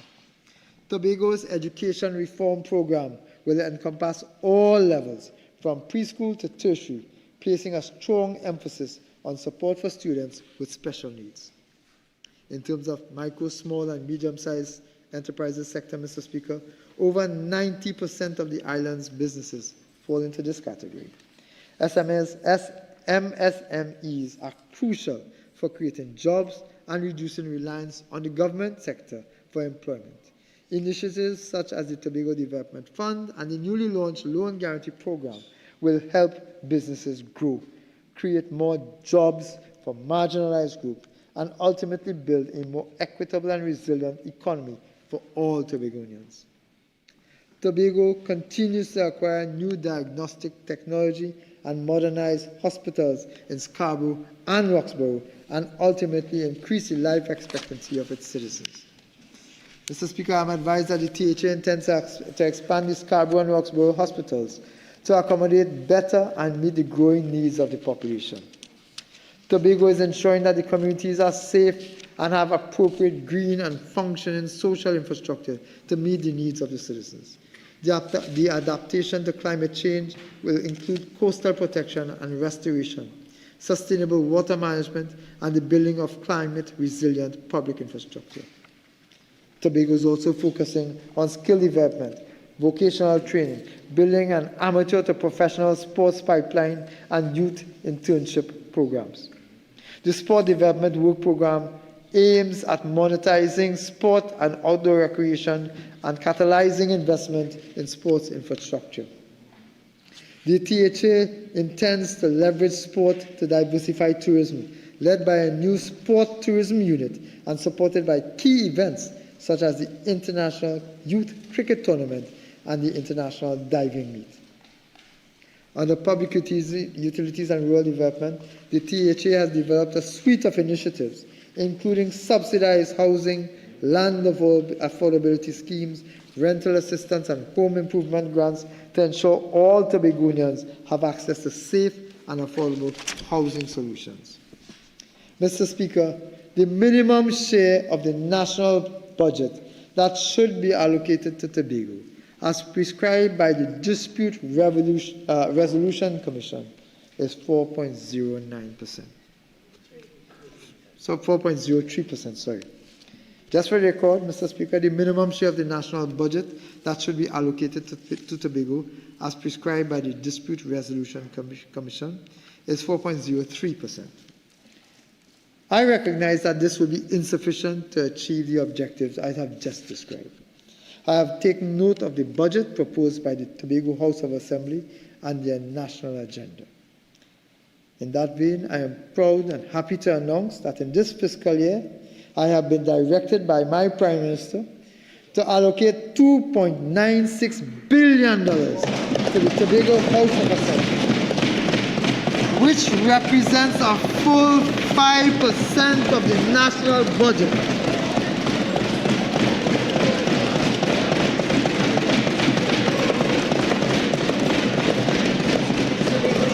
However, that is not all. That is not all. In addition, a further $763 million will be spent by various ministries on Tobago. In total then, the allocation to Tobago for the fiscal year 2026 will be $3.72 billion, which equates to 6.3% of the national budget. Mr. Speaker, when UNC wins, Tobago wins.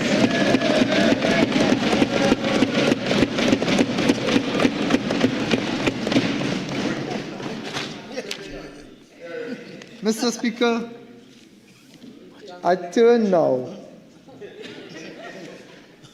to the 2025 fiscal performance.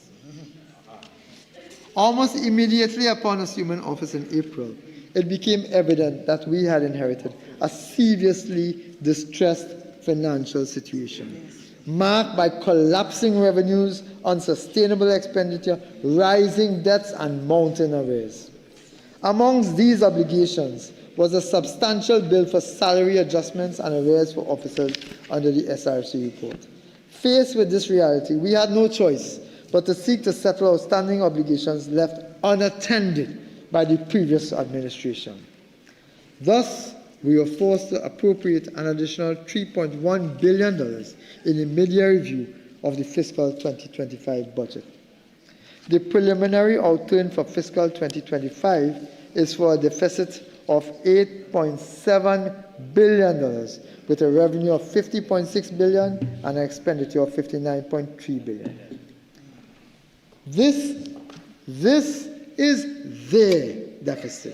This is the deficit of the former administration, led, well, I'm not too sure who they are led by even now, Mr. Speaker. This shortfall could have been even worse. It could have been far greater had we not acted swiftly and decisively to continue spending and strengthen revenue streams. In the future, Mr. Speaker, over the next 5 years and beyond, we will pursue a path of fiscal consolidation and structural reform to break us free from the cycle of low growth, anemic revenues, and high expenditure that has constrained our economy for far too long. In light of the crisis that we met on assumption of office, Mr. Speaker, we immediately set out to put policies and programs in place to mitigate the economic situation. This is clearly demonstrated in our first 150 days in office. Mr. Speaker, I have already reported on our first 150 days in office. Mr. Speaker, our country has faced the recurrent challenge of navigating fluctuations in global energy markets. Variability in oil and gas prices has consistently created uncertainty around government revenues, requiring careful and responsive policy making. We recognize the risks of over-reliance on the energy sector and are taking steps towards broader economic reform. We maintain close oversight of international energy trends to help guide our fiscal strategy. Consequently, Mr. Speaker, our oil price assumption for 2026 will be US $73.25 per barrel, compared to US $77.80 per barrel in 2025.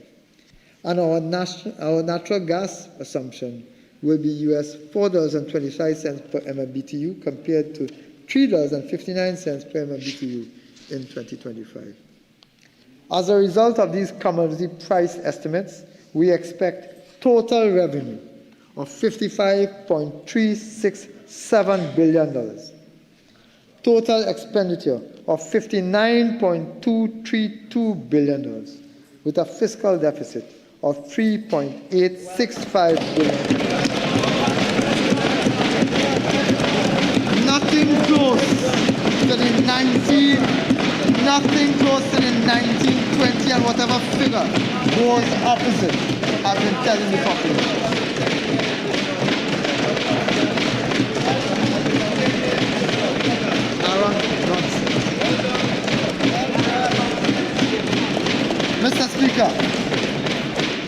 Mr. Speaker, the total estimated revenue of $55.37 billion comprises, you want to know where the money coming from? Pay attention.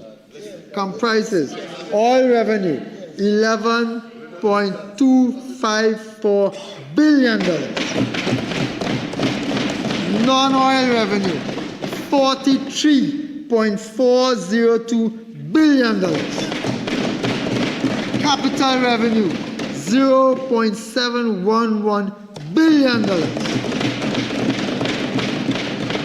Mr. Speaker, you should note that the fiscal deficit at $3.865 billion is 2.17% of GDP, again within the international benchmark of 3%.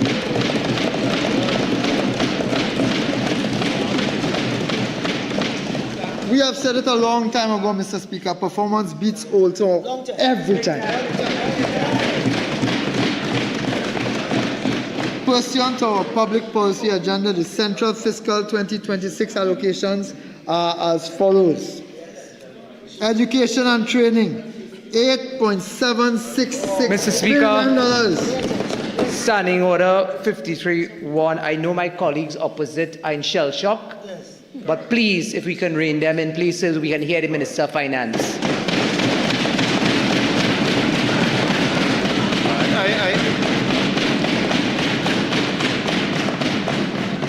I really don't think that this today of all days is a time I should have to intervene to allow the Minister of Finance to proceed to read his budget speech in some degree of quietude. Minister, continue, and please, members, let us all allow the Minister to continue. He's been going a long time. Thank you, Mr. Speaker. Mr. Speaker, pursuant to our public policy agenda, the central fiscal 2026 allocations are as follows. We will be spending $8.766 billion on education and training. On health, we will be spending $8.214 billion. On national security, $6.366 billion. On public utilities, $3.395 billion. On infrastructure, $1.943 billion. On rural development and local government, $1.807 billion. On transport, $1.840 billion. On agriculture, Mr. Speaker, $1.13 billion. On housing, $0.662 billion. That's $662 million, Mr. Speaker. Mr. Speaker, I am proud to have shared those numbers as to where we are going to spend money for the national benefit, Mr. Speaker. When the UNC wins, Mr. Speaker, everybody wins.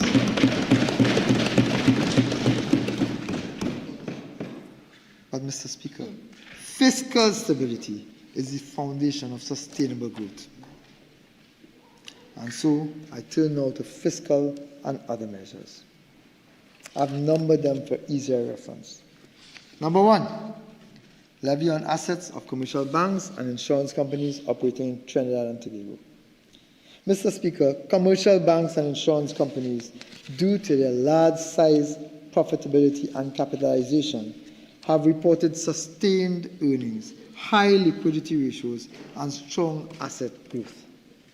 Conservative lending practices and favorable monetary conditions have driven these outcomes. Despite this, the average citizen continues to be subjected to unreasonably high fees and near zero returns on their savings and investments. Against this backdrop, I propose to introduce an asset levy of 0.25%. That's 0.25%, Mr. Speaker, which is to be charged against the assets of commercial banks and insurance companies operating in Trinidad and Tobago. Importantly, the asset levy will not be applied to financial institutions and insurance companies operating under the provisions of the Special Economic Zones Act. This measure will become effective January 1st, 2026, and is expected to contribute $575 million annually to revenues. The landlord business surcharge. In recent times, there has been an explosion of unregistered commercial and residential rental properties. Many of these landlords have been avoiding paying their fair share of taxes. This contributes, Mr. Speaker, to significant revenue loss and a lack of reliable data to support policy development. The introduction of this landlord business surcharge based on actual rental income. Let me repeat that, Mr. Speaker, for those who are misinforming the rest of the public. The introduction of this landlord business surcharge is based on actual rental income, will broaden the tax revenue base, promoting fairness, transparency, and accountability. This measure requires all landlords to register with the Board of Inland Revenue and pay a one-time registration fee of $2,500. This surcharge will be applied as follows. 1, 2.5% on the gross annual rental income of $20,000 or less. And 2, 3.5% of the gross annual rental income exceeding $20,000. Mr. Speaker, I want to stress that this is based on actual, real rental revenue. Actual, real rental information, Mr. Speaker. This measure takes effect from January 1, 2026, and is expected to yield a minimum of $70 million from the one-time registration fee. It bears repeating, Mr. Speaker, that this is based on actual rental income, not proposed or some nefarious ghost rental calculation, as those on the other side had proposed in their nefarious property tax, Mr. Speaker. Mr. Speaker, item 3, electricity surcharge. Mr. Speaker, the government proposes the introduction of an electricity surcharge as a targeted fiscal measure to address the growing cost of electricity subsidies and promote efficiency in energy use. This surcharge will take the form of a fixed bill level charge of 5 cents per kilowatt. 5 cents per kilowatt for commercial customers and industrial customers. This surcharge will take the form of a fixed bill level charge of 5 cents per kilowatt for commercial customers and industrial customers.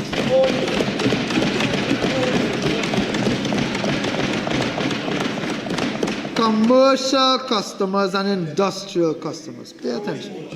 Not residential customers.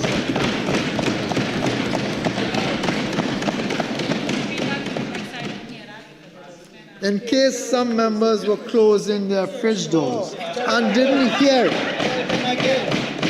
This surcharge is applicable to commercial customers and industrial customers and not residential customers.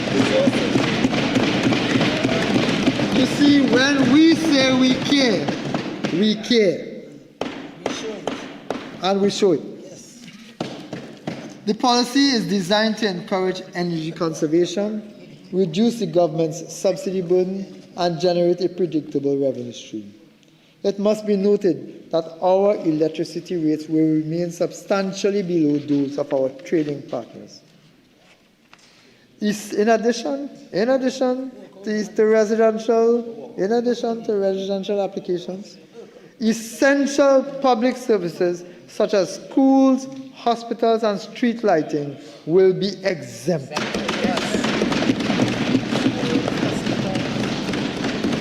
Essential public services such as schools, hospitals, and street lighting, in addition to residential, will be exempted. Churches, mosques, temples, schools, hospitals, residential communities, all exempted. All. At current consumption level, this initiative is estimated to contribute an additional $269 million to revenues. This measure takes effect on January 1st, 2026. Item 4. Mr. Speaker, the cost of administering and offering public services in Trinidad and Tobago has risen significantly across ministries, departments, and agencies. Notwithstanding, many administrative charges, including license and permit fees and processing charges, have remained unchanged in some cases for as much as 30 years. This places additional pressure on the Consolidated Fund. Updating the fee structures in line with the current cost of doing business is therefore necessary to ensure cost reflectivity, fairness, and sustainability, while also safeguarding service quality and enabling modernization.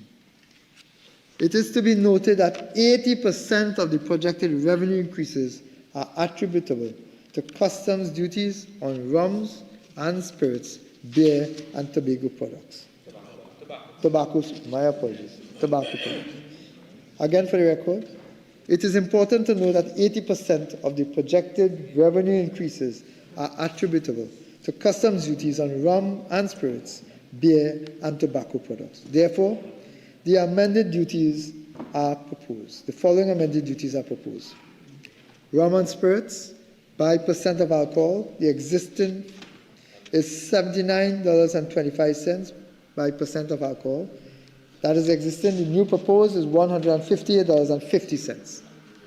Beer by gravity of beer, existing duties, $5.14. Proposed, $10.28.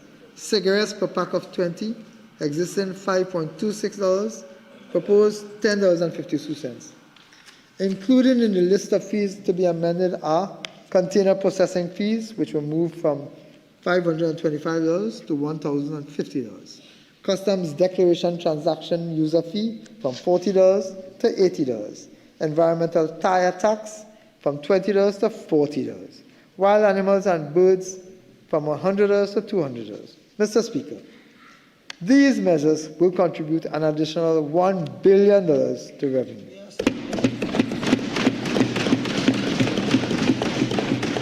The increase in customs duties on rum, spirits, beer, and cigarettes will take immediate effect. The increases in other fees, charges, and licenses will take effect from January 1st, 2026. 5. Custom duties on luxury electric cars. Mr. Speaker, the concession for electric vehicles has been abused. Data reveals that a significant data reveals that significant foreign exchange has been used to import high-end electric vehicles which attract no customs duty, no motor vehicle tax, and no value-added tax. We recognize the importance of electric vehicles in reducing carbon emissions and propose adjusting the applicable taxation regime to provide relief levels for mid to lower price vehicles. Accordingly, I propose the following on vehicles whose CIF values exceeds $400,000, Mr. Speaker. A rate of duty of 10%, VAT of 12.5%, and a tiered rate of motor vehicle tax applicable to the electric motor size will be applied on vehicles whose CIF value exceeds $400,000. At the current demand, this initiative will contribute an additional $40 million to revenues. This measure takes effect on January 1st, 2026. Mr. Speaker, 6, taxation on single-use plastics. This government is committed to protecting the environment. Single-use plastics contribute heavily to clogged waterways, land and marine pollution, and overburdened waste management systems, ultimately harming public health, biodiversity, and the economy. I propose to introduce a 5% tax on the CIF value of these products at the point of importation. The proceeds will be earmarked to support national recycling programs, waste management initiatives, and the public environmental education. Mr. Speaker, the proceeds of this tax is earmarked to support national recycling programs, waste management initiatives, and public environmental education. This measure will take effect from January 1st, 2026. 7, the establishment of a real estate investment trust, a REIT. Mr. Speaker, in fiscal 2026, we will establish a state-sponsored real estate investment trust, a landmark initiative to democratize state-owned assets, strengthen and diversify our capital market, and broaden public participation in national wealth creation. This is another bold step to unlock new avenues of non-debt financing. Through this vehicle, high-value income-generating properties such as land, office buildings, and commercial infrastructure will be transferred into a professionally managed REIT. Shares will be listed on the Trinidad and Tobago Stock Exchange, allowing both ordinary and institutional investors to earn regular dividends from the real estate. At the same time, the state retains a strategic stake in these assets. A high-level technical committee will be appointed to guide this process for greater transparency and accountability. Mr. Speaker, this position puts Trinidad and Tobago as a regional pioneer in innovative financing and empowers our citizens to share directly in the prosperity of our nation. Given the healthy domestic investor appetite, this measure is expected to contribute significantly to the government's revenue stream. 8, NIF bond. Mr. Speaker, in fiscal 2026, the National Investment Fund Holding Company Limited will launch a $1 billion NIF bond. This is yet another opportunity provided by this government to afford ordinary citizens, small businesses, and institutions the opportunity to invest and build personal wealth in a safe, tax-free environment without increasing public debt.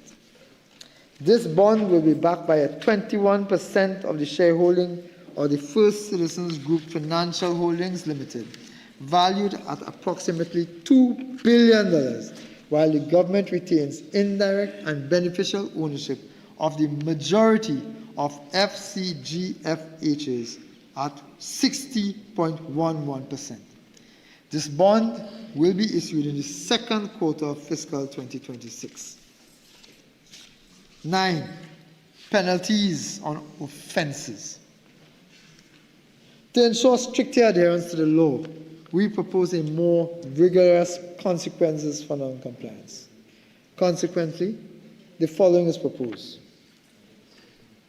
We propose to move the environmental tire tax from $3,000 to $5,000. An application for registration of a pesticide for $2,000 to $4,000. For brewers, $4,000 to $10,000. Driving while disqualified from holding or obtaining a driver's permit, no fee. As exists now, no fee. We propose a $5,000 fee. Careless driving, as exists now, no fee. We propose a $15,000 fine.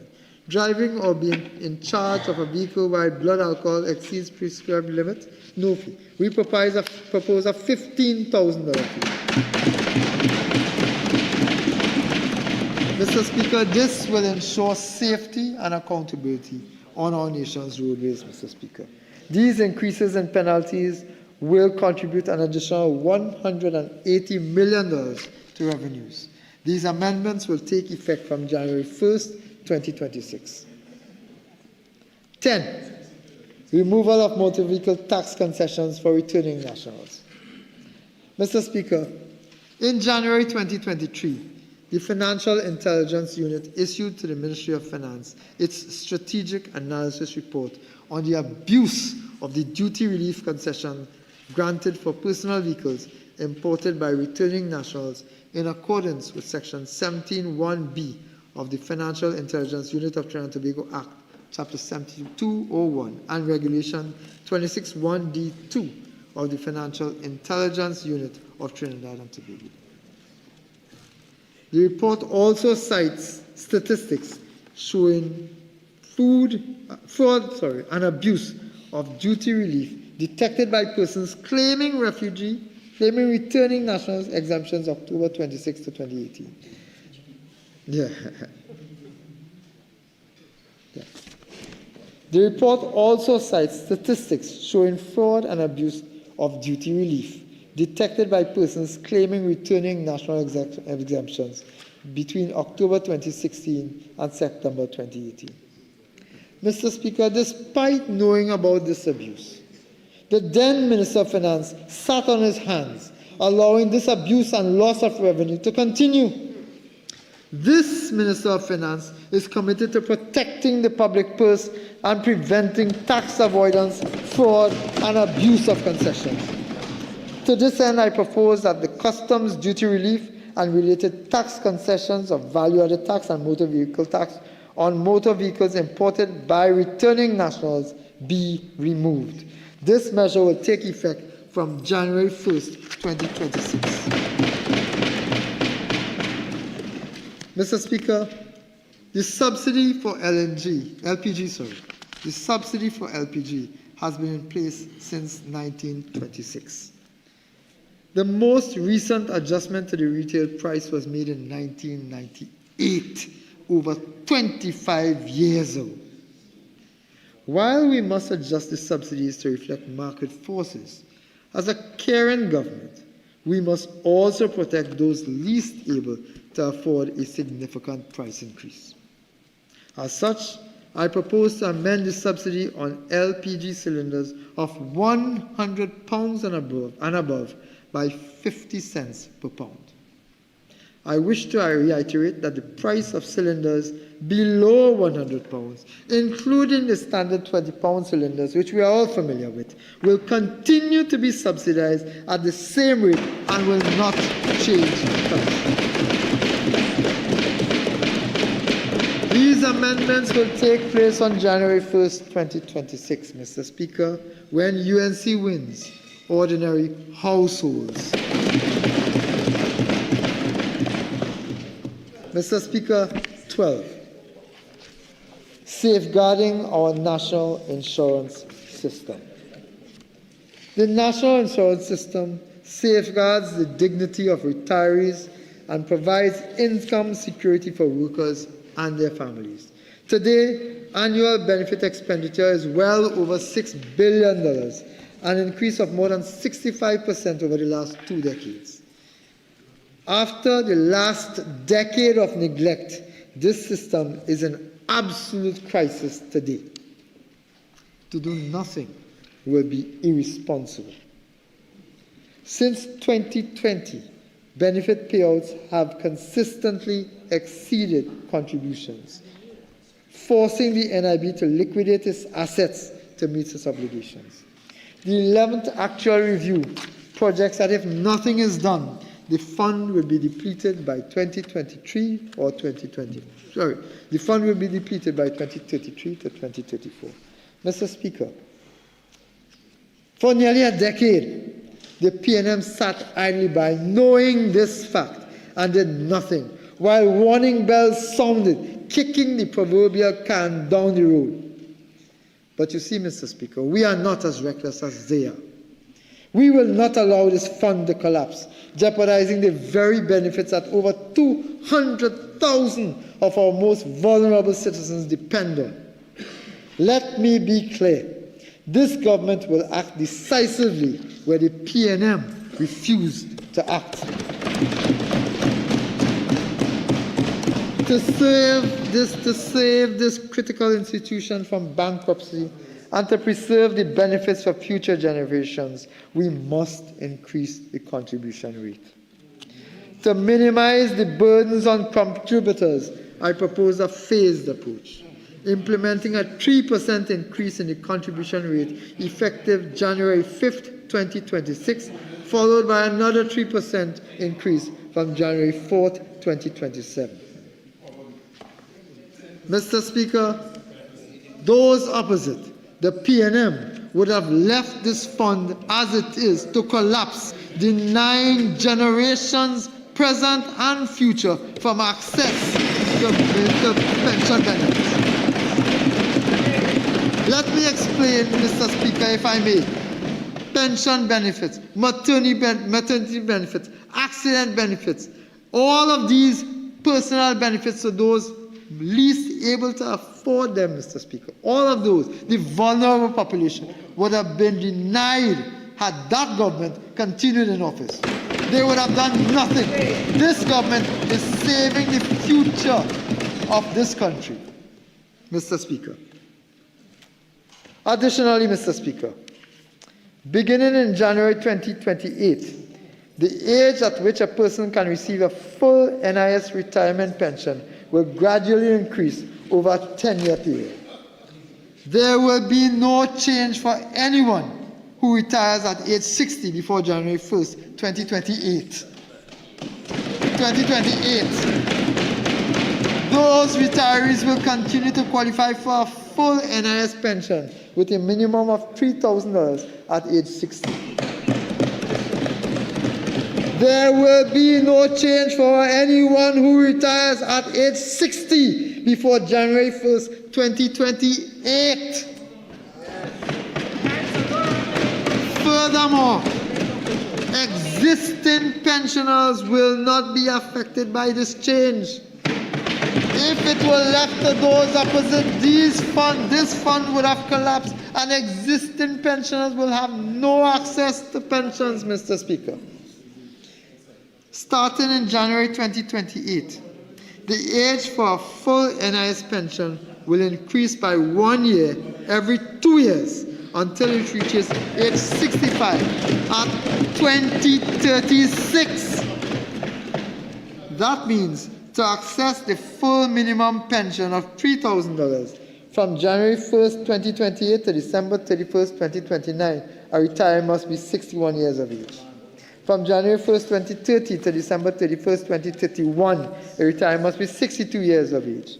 From January 1st, 2032 to December 31, 2033, a retiree must be 63 years of age. From January 1st, 2034 to December 31st, 2035, a retiree must be 64 years of age. Yeah. From January 1st, 2036 onward, a retiree must be 65 years of age. For clarification, these amendments mean that the retirement age for a full NIS pension will move from 60 to 65 over the next decade.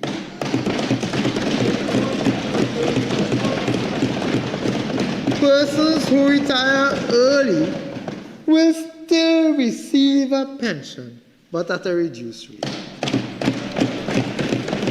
Mr. Speaker, these reforms are not easy, but they are not urgent. Yeah. These reforms are not easy, but they are now urgently required to give the years of inaction that was allowed these challenges to deepen under the last administration.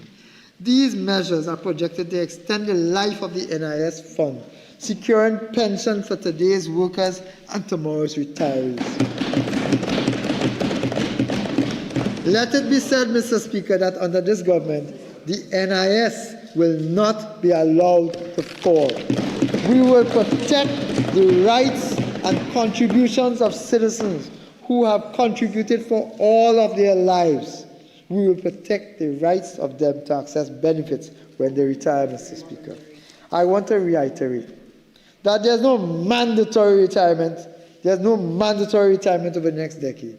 This system remains applicable and available for those who are volunteering. Mr. Speaker, the UNC continues to protect the interests of pensioners in this country, Mr. Speaker, because when UNC wins, workers and pensioners win. Mr. Speaker, innovation is a key driver of transformation, competitiveness, and resilience. The Research and Development Impact Fund at the University of the West Indies is a critical mechanism for advancing applied research, fostering partnerships, and generating solutions to national challenges. The fund has supported more than 47 projects, cultivated over 270 partnerships, attracted $124 million in external resources, and delivered new products and services that are already in use across the region. In keeping with the government's diversification agenda, an allocation of $10 million will be provided to the UWI RDI Fund in fiscal 2026. This will encourage more of our researchers and innovators to focus on areas critical to national development, such as climate resilience, citizen security, sustainable agriculture, and health innovation. Mr. Speaker, the National Innovation and Incubator Program will strengthen the innovation ecosystem and entrepreneurship in Trinidad and Tobago. This program will provide 100 young graduates and aspiring entrepreneurs with the mentorship, financing, and structured support required to transform ideas into viable businesses and expand the base of small and micro enterprises towards economic diversification. That's quite a mouthful, Mr. Speaker. So let me say it again. This program will provide 100 young graduates per year and aspiring entrepreneurs with mentorship, financing, and structured support required to transform ideas into viable businesses and expand the base of small and micro enterprises towards economic diversification. In fiscal 2026, the government, through an allocation of $15.75 million, will partner with the Unit Trust Corporation and UWI Ventures Limited. This underscores the government's determination to create an enabling environment where new entrepreneurs, young graduates, can emerge and participate in a modern, diversified economy. This program will commence in January 2026.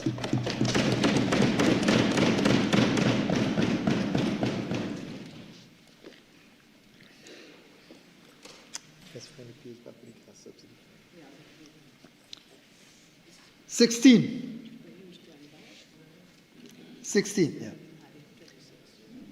Period poverty. This is a period poverty intervention, Mr. Speaker. Period poverty continues to undermine the health and educational opportunities for many women and girls in Trinidad and Tobago. Women and girls impacted by period poverty struggle to afford menstrual hygiene products. To this end, I propose the following strategic interventions to address this socio-economic issue. The Ministry of Finance and the Ministry of People, Social Development and Family Services will collaborate to establish a Women's Health Fund. This government will provide an initial seed capital of $5 million. We will also partner with other stakeholders to ensure the sustainability of this fund.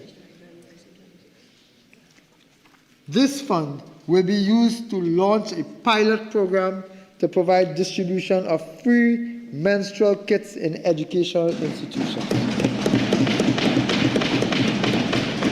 It will also be used to provide education and sensitization on menstrual health for various groups, including men and boys, to foster inclusivity and dismantle stigma.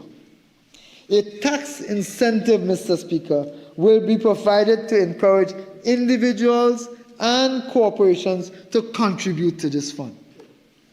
This initiative will commence in January 2026. Mr. Speaker, when UNC wins, women and girls win.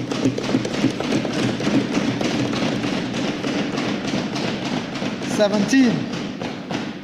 This government will introduce the Elevate program to upskill 15,000 educators, helping them incorporate and modernize their teaching methodologies using 21st century technologies.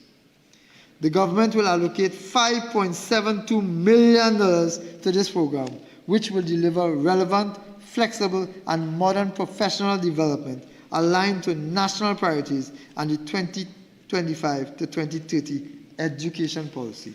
This program will commence in January 2026. Mr. Speaker, when the UNC wins, teachers win. 18.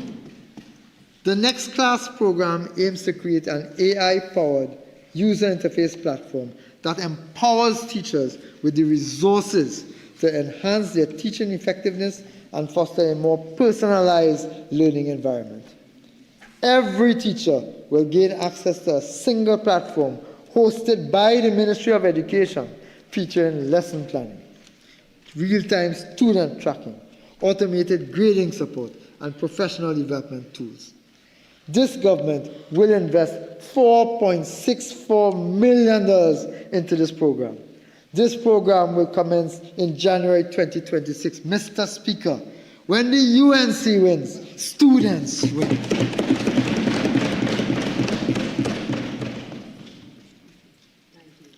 "19. The Pearl Project, promoting early assessment for resilient learners. Access early, educate fully." Mr. Speaker, the Promoting Early Assessment for Resilient Learners initiative will touch the lives of thousands of children and their family by ensuring that challenges in vision, hearing, growth, and development are detected and addressed before they become barriers to learning. The program will embed universal screening in our schools, ensuring that difficulties are identified and addressed early before they limit a child's potential. Through the alignment of the Ministry of Education, the Ministry of Health, and the Ministry of the People, Social Development and Family Services, PEARL will guarantee parents and students a seamless medium of care and attention.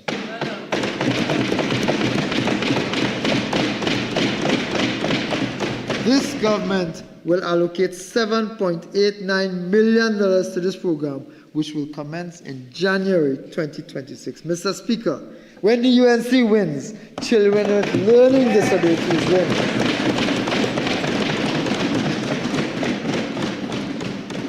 $20. Tax concession for corporate and individual contributions to registered animal shelters. Mr. Speaker, this government recognizes the critical role that registered animals shelters play in controlling stray populations, promoted spaying and neutering, and advancing public health and environmental sanitation. To support their work, I propose to amend the Corporation Tax Act, Chapter 7502, to allow companies that make financial contributions to registered animal shelters approved by the Ministry of Agriculture, Land and Fisheries, as well as the Ministry of Agriculture and Fisheries, to claim such contributions as a deduction in computing their chargeable profits. The deduction will be capped at a low of 15% of chargeable profits of $100,000 per year of income. Mr. Speaker, I propose to amend the Income Tax Act, Chapter 7501, to provide a standalone deduction for individuals who support registered animal shelters. To qualify, the shelter must be registered under the Non-Profit Organizations Act 2019 or the Companies Act, Chapter 8101, and approved by the Minister of Agriculture and Fisheries. This deduction will be capped at the lower of 20% of the individual's total income, or $20,000 per year. These amendments will take effect from January 1, 2026. Mr. Speaker, when the UNC wins, animal lovers win.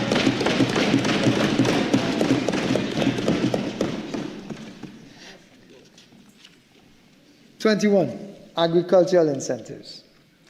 Mr. Speaker, despite their promise to make the agricultural sector tax-free, the PNM failed to fulfill this commitment. This has characterized the PNM's neglect of our farmers, which has compromised our food security over the last decade. Our focus is to make food more affordable to every citizen by supporting increased and sustainable agricultural production. To this end, I propose to remove VAT from all machinery and equipment intended explicitly for agricultural use. To remove VAT from all components used explicitly in hydroponic farming and greenhouse farming, if not already specified elsewhere. The review of paragraph 5 of Schedule 2 of the VAT Act to provide a comprehensive classification for zero-rated preparations and chemicals to ensure that farmers have access to a full range of cost-effective inputs for cultivation and animal health. And for the removal of customs duty from feed used for poultry, cattle, and pigs. These amendments will take effect from January 1st, 2026. Mr. Speaker, when the UNC wins, farmers win.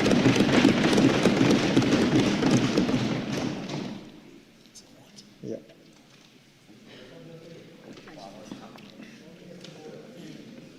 In the last Prasad-Bissessar-led administration, Mr. Speaker, we removed VAT from let me say that again. I wish we had removed that from 70,000, but it was not 70,000. It was 7,000.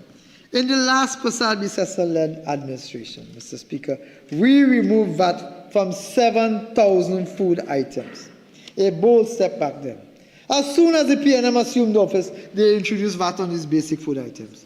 And this had the immediate effect of directly raising the prices of food for every citizen, Mr. Speaker. Public pressure eventually forced them to remove VAT on some of these items. Today, I am proud to say that this Kamla Prasad-Bissessar-led administration will again be removing value-added tax from a multiplicity of basic food items. These items include table salt, Morbi, coconut water, as well as locally produced pumpkin, watermelon, cucumber, lettuce, and tomatoes, amongst others. This is a government that cares about the average citizen, Mr. Speaker. You see, when the UNC wins, everybody wins. This measure will take effect from October 17, 2025. Item 23. Amendments to the policy on importation of foreign used vehicles, Mr. Speaker. A previous UNC administration had democratized access to vehicle ownership by introducing foreign used vehicles to the market, making vehicles accessible and available to every citizen. We have since noticed the increase in the cost of new and foreign used vehicles as a direct result of the restrictive policies of the PNM. Today, I am pleased to announce that in keeping with our 2025 general election commitment to make vehicle ownership available and affordable again, I propose the following. Firstly, an increase in the permissible age of importation of private cars, that is SUVs, sedans, and station wagons, which are powered by gasoline, diesel, or CNG, from 3 years and under to 6 years and under from the date of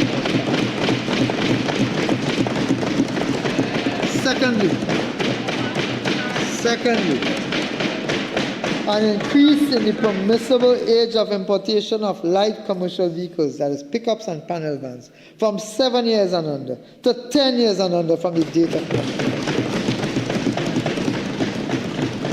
This measure will take effect from January 1st, 2026. Mr. Speaker, when the UNC wins, every citizen wins.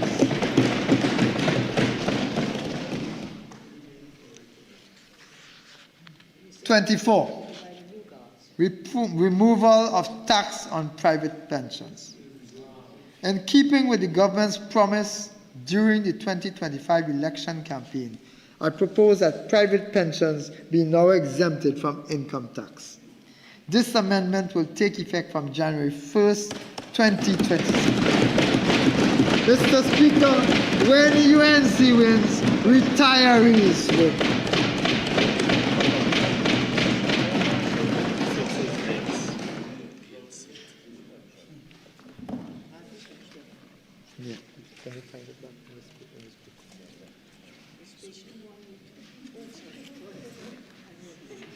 Thank you. Yes. Item 25, reducing the cost of construction materials. Mr. Speaker, over the last decade, the cost of construction materials has skyrocketed, making ownership an unfulfilled dream to many, particularly our young people. Conscious of this, and to further stimulate the economy, particularly in the area of construction, I propose that the negative list under the Trade Ordinance be amended to remove item number I-4.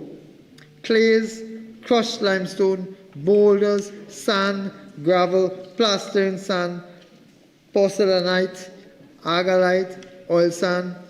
This will provide a much-needed impetus to the construction sector and is expected to reduce the cost of building materials and the cost of construction generally. This will boost employment in plumbing, electricals, tiling, masonry, carpentry, and fabrication industries, amongst others. Real jobs for real people, Mr. Speaker. These amendments will take effect on January 1st, 2026. Mr. Speaker, when the UNC wins, homeowners win. Mr. Speaker, when the UNC wins, tradesmen win.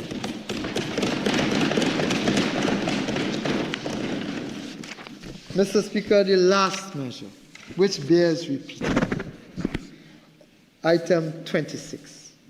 On behalf of this UNC government, I wish to announce that in our bid to build economic fairness, the Honorable Kamla Prasad Bisesa has instructed that effective immediately, the price of super gasoline at the gas station pump be reduced by $1 per liter. On an average tank of 50 liters, you will save $50 every time you go to the gas station to fill up. $50, Mr. Speaker. When the UNC wins, the traveling public wins. Mr. Speaker, Budget 2026 is a declaration that Trinidad and Tobago is back on course.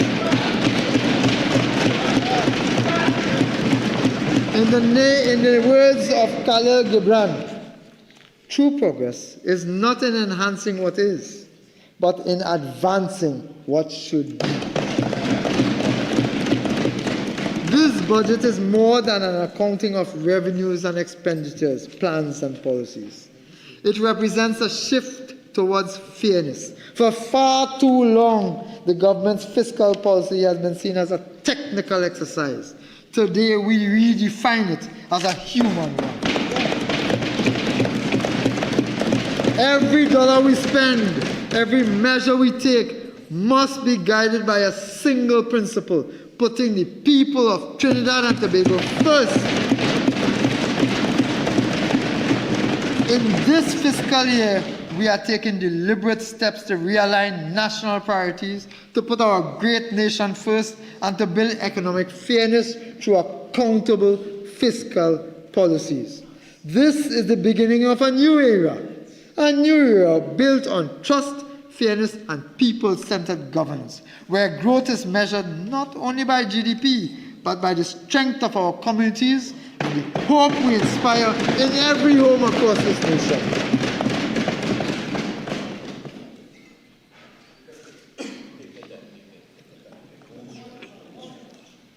This budget, Mr. Speaker, is at its core a statement of the UNC's values.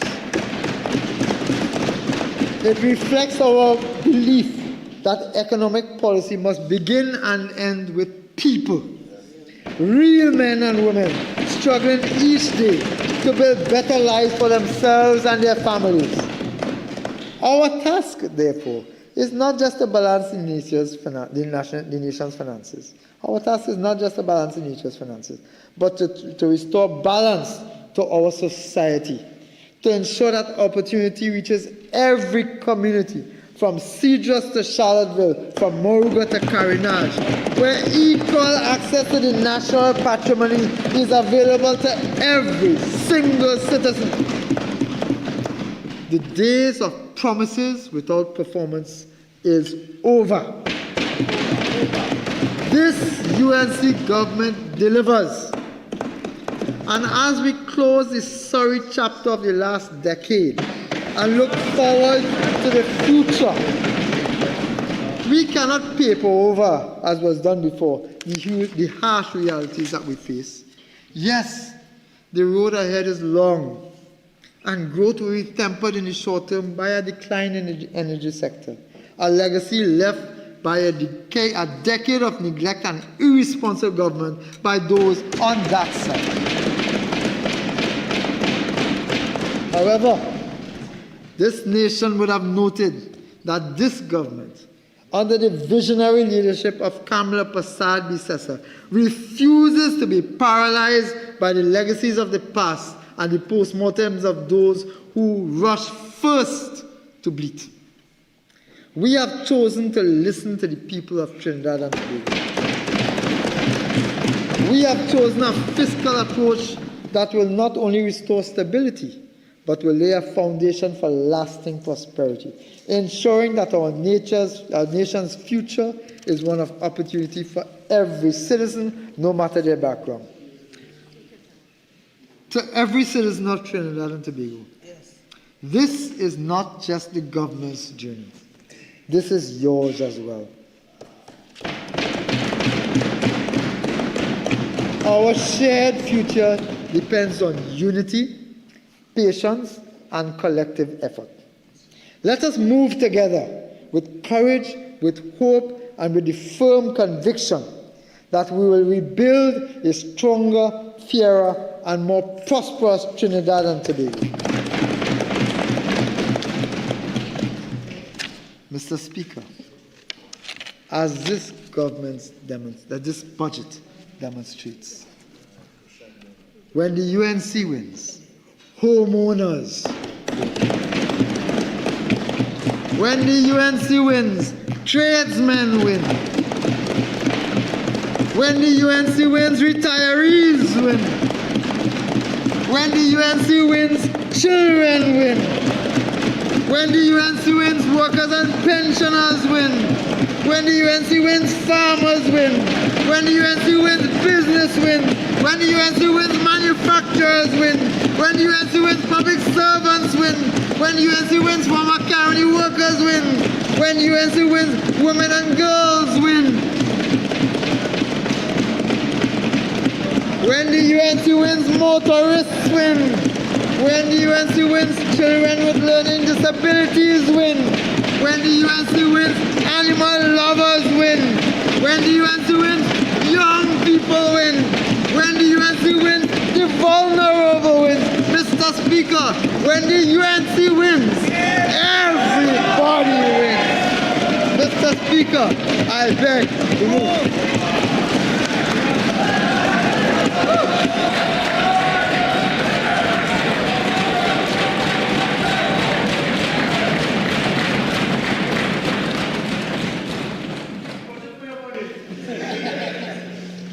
Mr. Speaker. Yes. In accordance with Standing Order 81-4, I wish to advise that debate on the budget will resume on Friday, 17th of October, 2025, at 10 a.m. Leader of Government Business.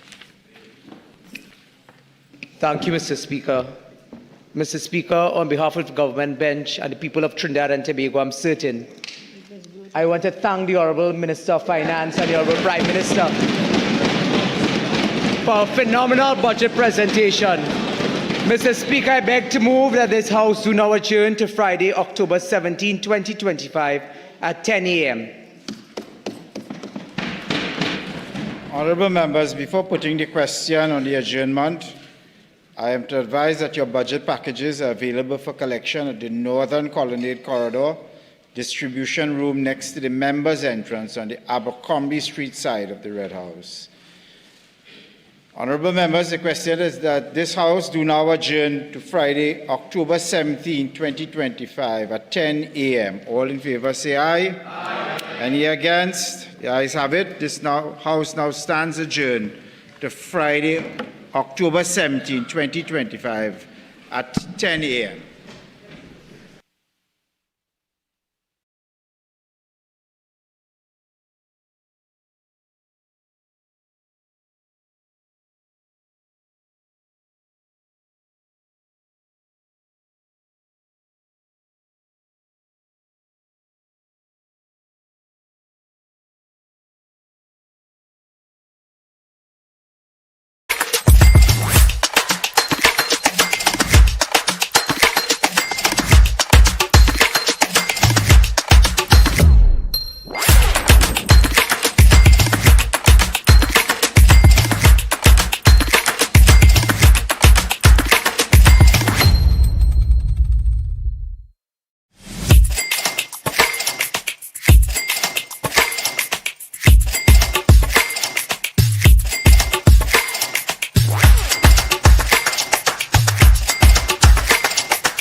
5-0.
My right.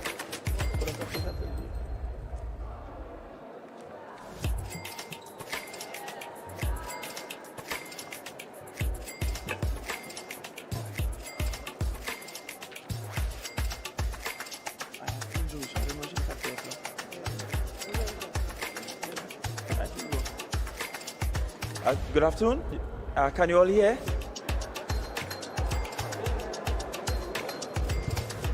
Good afternoon. Well, good evening, members of the media. It's 5:07 p.m., so good evening. And we are here representing the Tobago House of Assembly. I'm joined by the Secretary for Finance, Trade and Economy. We also have present here other members of the Tobago House of Assembly in the persons of Secretary Ian Pollard, Secretary Zorisha Hackett, Assistant Secretary Niall George, and we are joined by Chief Economic Advisor in the Division of Finance, Trade and Economy this evening. We want to just give some immediate reactions and response to the budget as presented. So I'll ask the Secretary of Finance to go first, and then I will speak subsequently. Thank you, Honorable Chief Secretary, and good afternoon, good evening to the media and all the listening persons in the public space. Firstly, let me congratulate and commend the Minister of Finance for, I think it was a fantastic budget, especially for Tobago. We have received the highest, both in a percentage terms and in nominal terms or dollar value, an allocation of about $2.96 billion, and that's about $400 million more than last year. We feel a sense of inclusion. We feel respected. We feel that it is a reasonable, just, and fair share of the national pie. Our development agenda is top priority for us. We have been behind for those persons who have been to Tobago in recent times versus to Trinidad. Tobago really requires the development progressive works.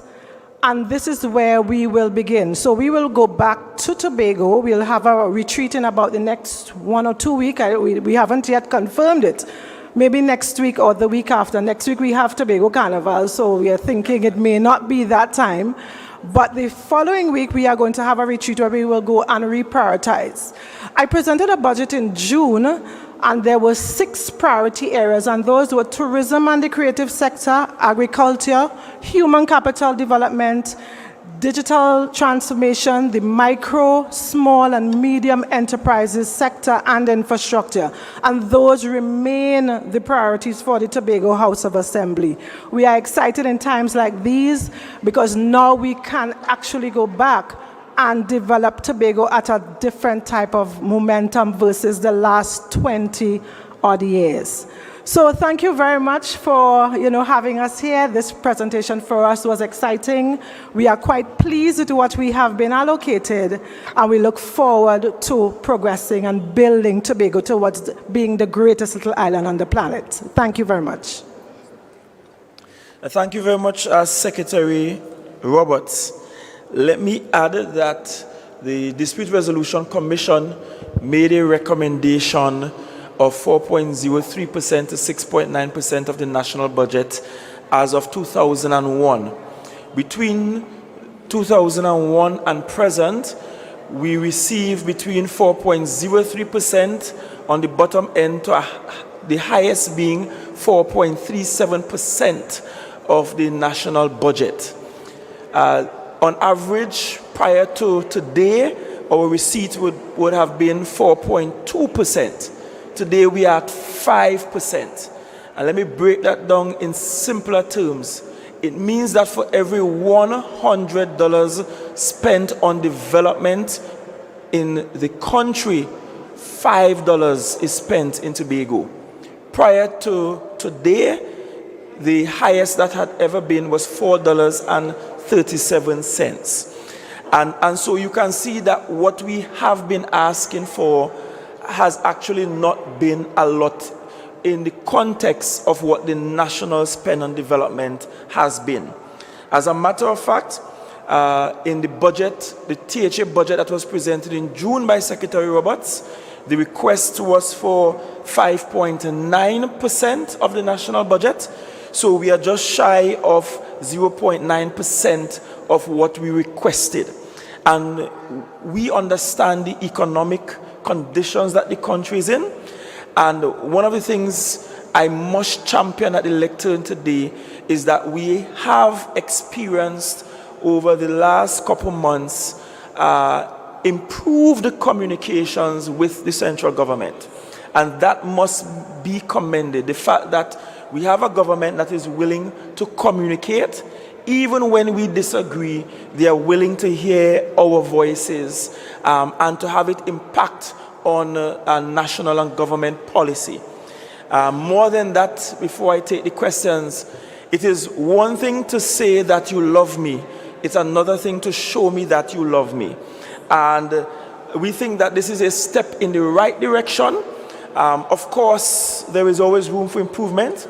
Of course, I probably would be leaping from the balconies here if it was at 5.9%.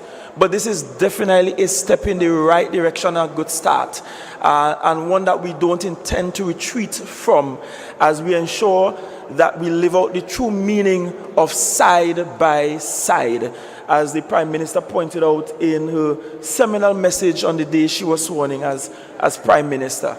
And with that, I will take... Sure. If the media would allow me to make one last point, the minister kept saying promises made and promises kept. And I met with the minister before the budget presentation, just after they came into office at the mid-year review, and again just before this budget exercise. And as you know, we requested 5.9%, and he did indicate what the financial challenges are. And then he said to us, what can we negotiate? And I want to say that he kept his promise in terms of the amount that was allocated to Tobago. I also want to make another point in terms of the allocation that we received for fiscal 2025. Usually, over the last, I would say, decade, we have not been receiving our allocations on a whole. So it means that if Tobago was allocated $100, we'd always be short at the end of the year. And we brought those things to the former Minister of Finance attention, and he totally ignored us. So this year, for the first time, and I'm sure we haven't done the exact numbers, but I know it's more than 10 years, we have received every single cent according to the parliamentary appropriation. And I also want to commend the government for keeping their word and keeping their promises. Thank you. And just before the questions, I want to thank the Honorable Prime Minister for having an open door policy when it comes to communicating with the Tobago House of Assembly. Act 40 of 1996 says that the Prime Minister and the Chief Secretary must have regular meetings. We don't meet as frequent as we would hope because of other circumstances, but we certainly do communicate much more frequently than my previous experience, and I need to say that. Also, before the questions, I want to point out that there are some areas that the members of Parliament for Tobago East and West will elaborate on in the House. I must thank them publicly because they, as members of Parliament and non-cabinet members, advocated for Tobago to get what Tobago got today. And I must commend the MPs for Tobago East and West for job well done.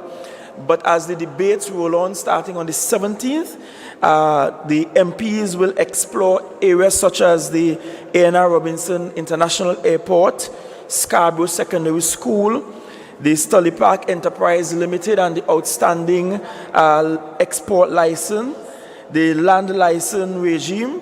They will also explore the pathway to autonomy, which for us is singularly the most important and strategic element for Tobago's development.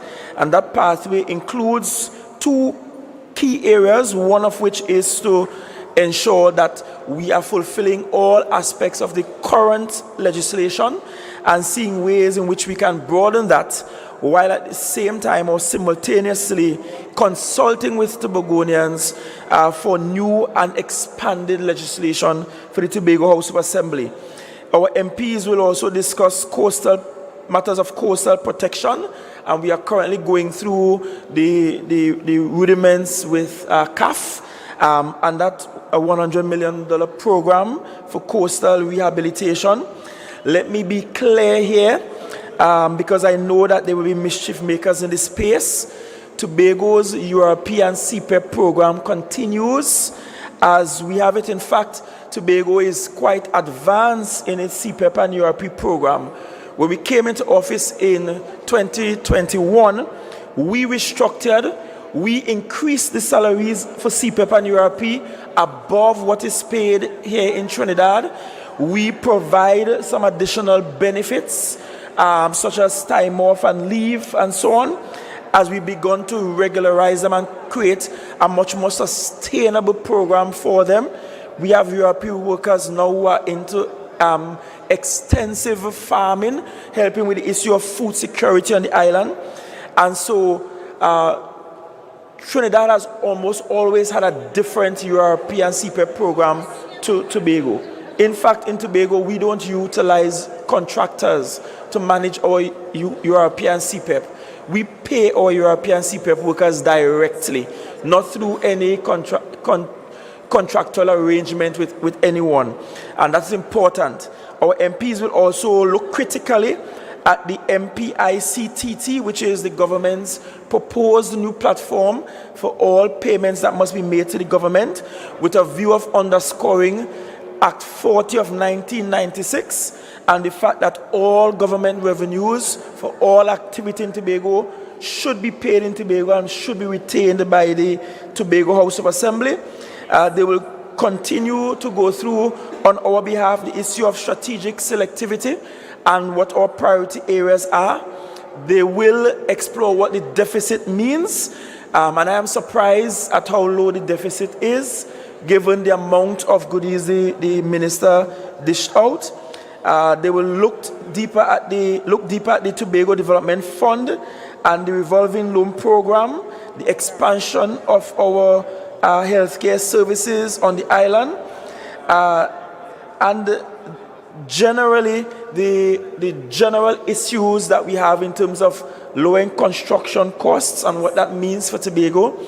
I did a research in about 2018, 2019, and at that time, construction materials in Tobago was some 28% higher than here in Trinidad. So you can imagine what the removal of taxes at the core level, at the importation of some core products for construction materials, what that will mean for the Tobago homeowner that already pays more for home ownership and home construction. And so with that, I will like to take any question from members of the media present.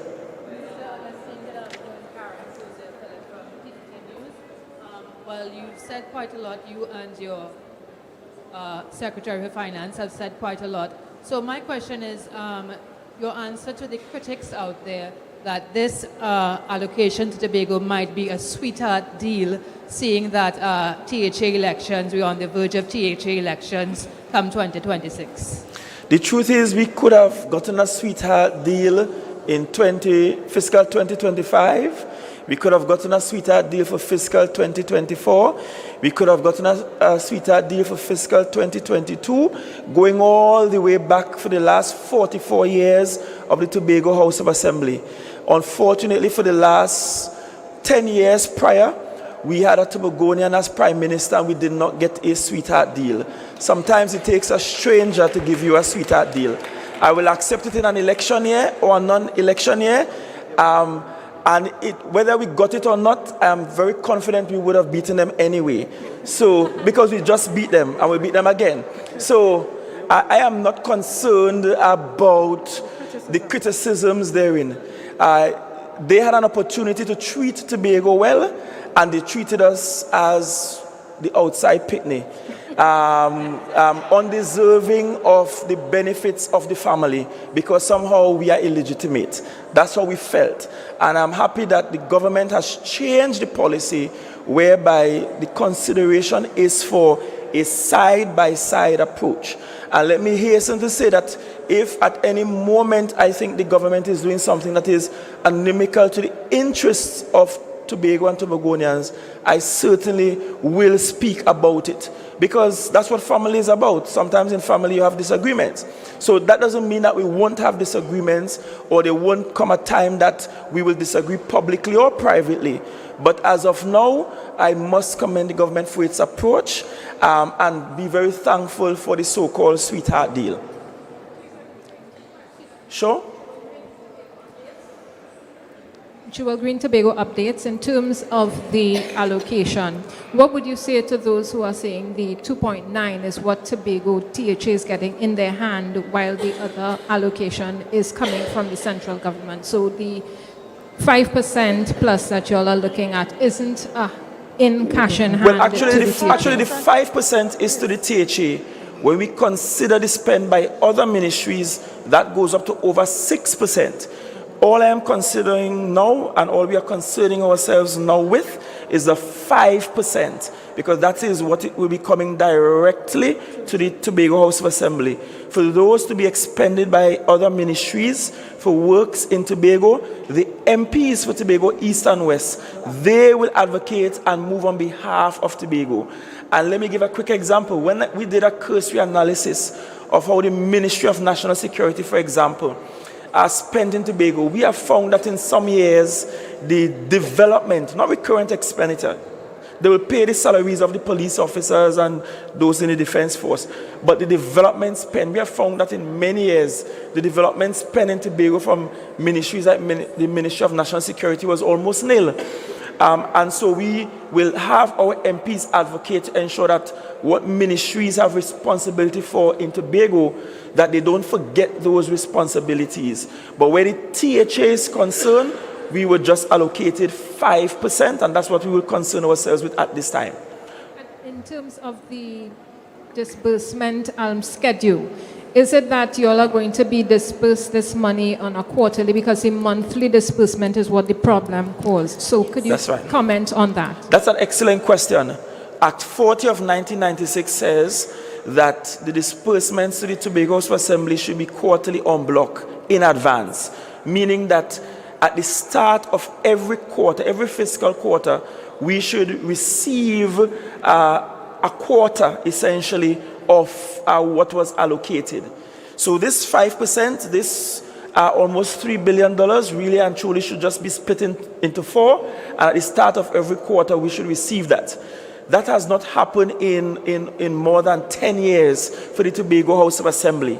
The result of that is that the THA is now the holder of the single largest overdraft facility in all of FCB's operations. Over $250 million in overdraft facility we have at FCB. That is uncollateralized, which means that when we receive the monies late, then we have to use the overdraft facility and then we pay interest. And so the power of the dollar we receive, the spending power, is significantly diminished as a result. We moved from month to month to having at least 2 months in advance, and then the third month in the quarter within the first 2 months, to prevent the use of the overdraft facility. We are still pushing with Minister Tanku to see if we can get back to the ideal according to the law, which is quarterly en bloc in advance and in advance, because we don't want to have to use the overdraft facility, save and except we have emergencies on island that we just can't help it but utilize it. And I must reinforce the point, though, that this fiscal year is the first time in perhaps over a decade that all of what was allocated for fiscal 2025 actually arrived in the THA in and around the 30th of September to close off the fiscal year. So that is also a sign, a positive sign of us moving in the direction we should be heading towards. Are you expecting? I just wanted to endorse the comment from the Chief Secretary with regard to that, because I've been having conversations with the Minister of Finance with regard to how we receive the allocations. Prior to 2021, the overdraft interest per year was between $8 to $10 million. When the Chief Secretary took office, that was reduced to $2 million a year. It's still at $2 million per year. But I've been having the conversations with the minister, and obviously we know that the country has a liquidity issue. He does intend, though, to improve that over time.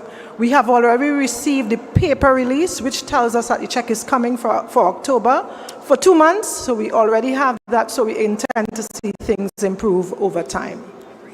Are we expecting with the transition from VAT to sales tax that prices in Tobago will now be more comparative with prices as they are on the island of Trinidad?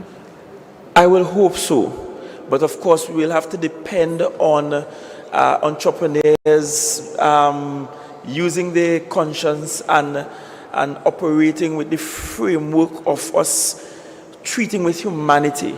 I think the Ministry of Finance and Inland Revenue will have to move post haste to hire those compliance officers so that they can actually check in the stores. Because we really want the average person in Tobago to benefit from policies such as these. And it is no secret, despite some in the business community in Tobago trying to convince us otherwise, it is no secret that for some commodities, not all, but some commodities, it is much more expensive in Tobago than in Trinidad. And every effort that can be made to bring parity there will be welcomed by Tobagonians. Finally, in terms of the URP, you rightfully said that URP in Tobago is being handled differently than it's being handled in Trinidad. Can we expect that there will be no URP CPEP layoffs coming forward? Yes, you can anticipate that. As a matter of fact, when we came into office, we restructured, but we restructured at the top because we felt the structure was top heavy. We had too many managers in the system, and that was unneeded. That was not needed. And in fact, since coming into office, we have added numbers to both CPEP and URP. But more than that, we have begun transitioning them away from just cutting grass. As you can see from regular updates from the Division of Infrastructure, for example, you see them with produce that they're about to take to World Food Day in Tobago. We inherited a URP that was constructing benches and coffins and furniture and so on, and that has been expanded. And so for us in Tobago, our URP program and CPEP program, they have been run differently. And we have created a safety net for our workers because we have a much more sustainable program than what existed in Trinidad. All right, if no other questions, let me leave some room for the other politicians in the building. Thank you very much. Tobago is out for now. Thank you. God bless you.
Should she step back a bit?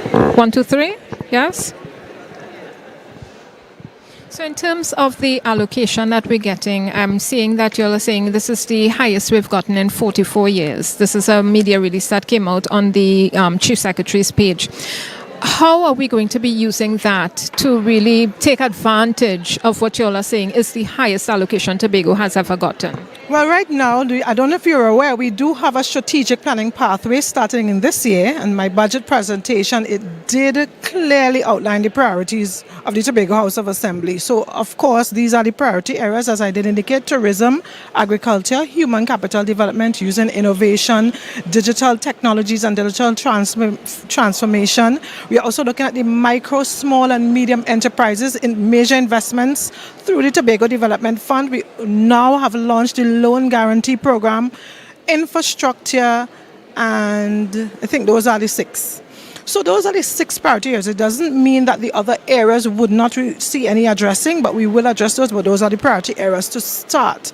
The strategic planning pathways for 20 years in 5 4-year cycles. So this year, those are the areas that we intend to get Tobago to become the greatest little island on the planet. Fantastic. And in terms of energy, when we look at where the oil and gas may be lying, if it's in Tobago's marine territory, are you all looking to take advantage of the relationship you all have, honed with the current administration to make sure that Tobago benefits more from the oil and gas that may be in our marine territory?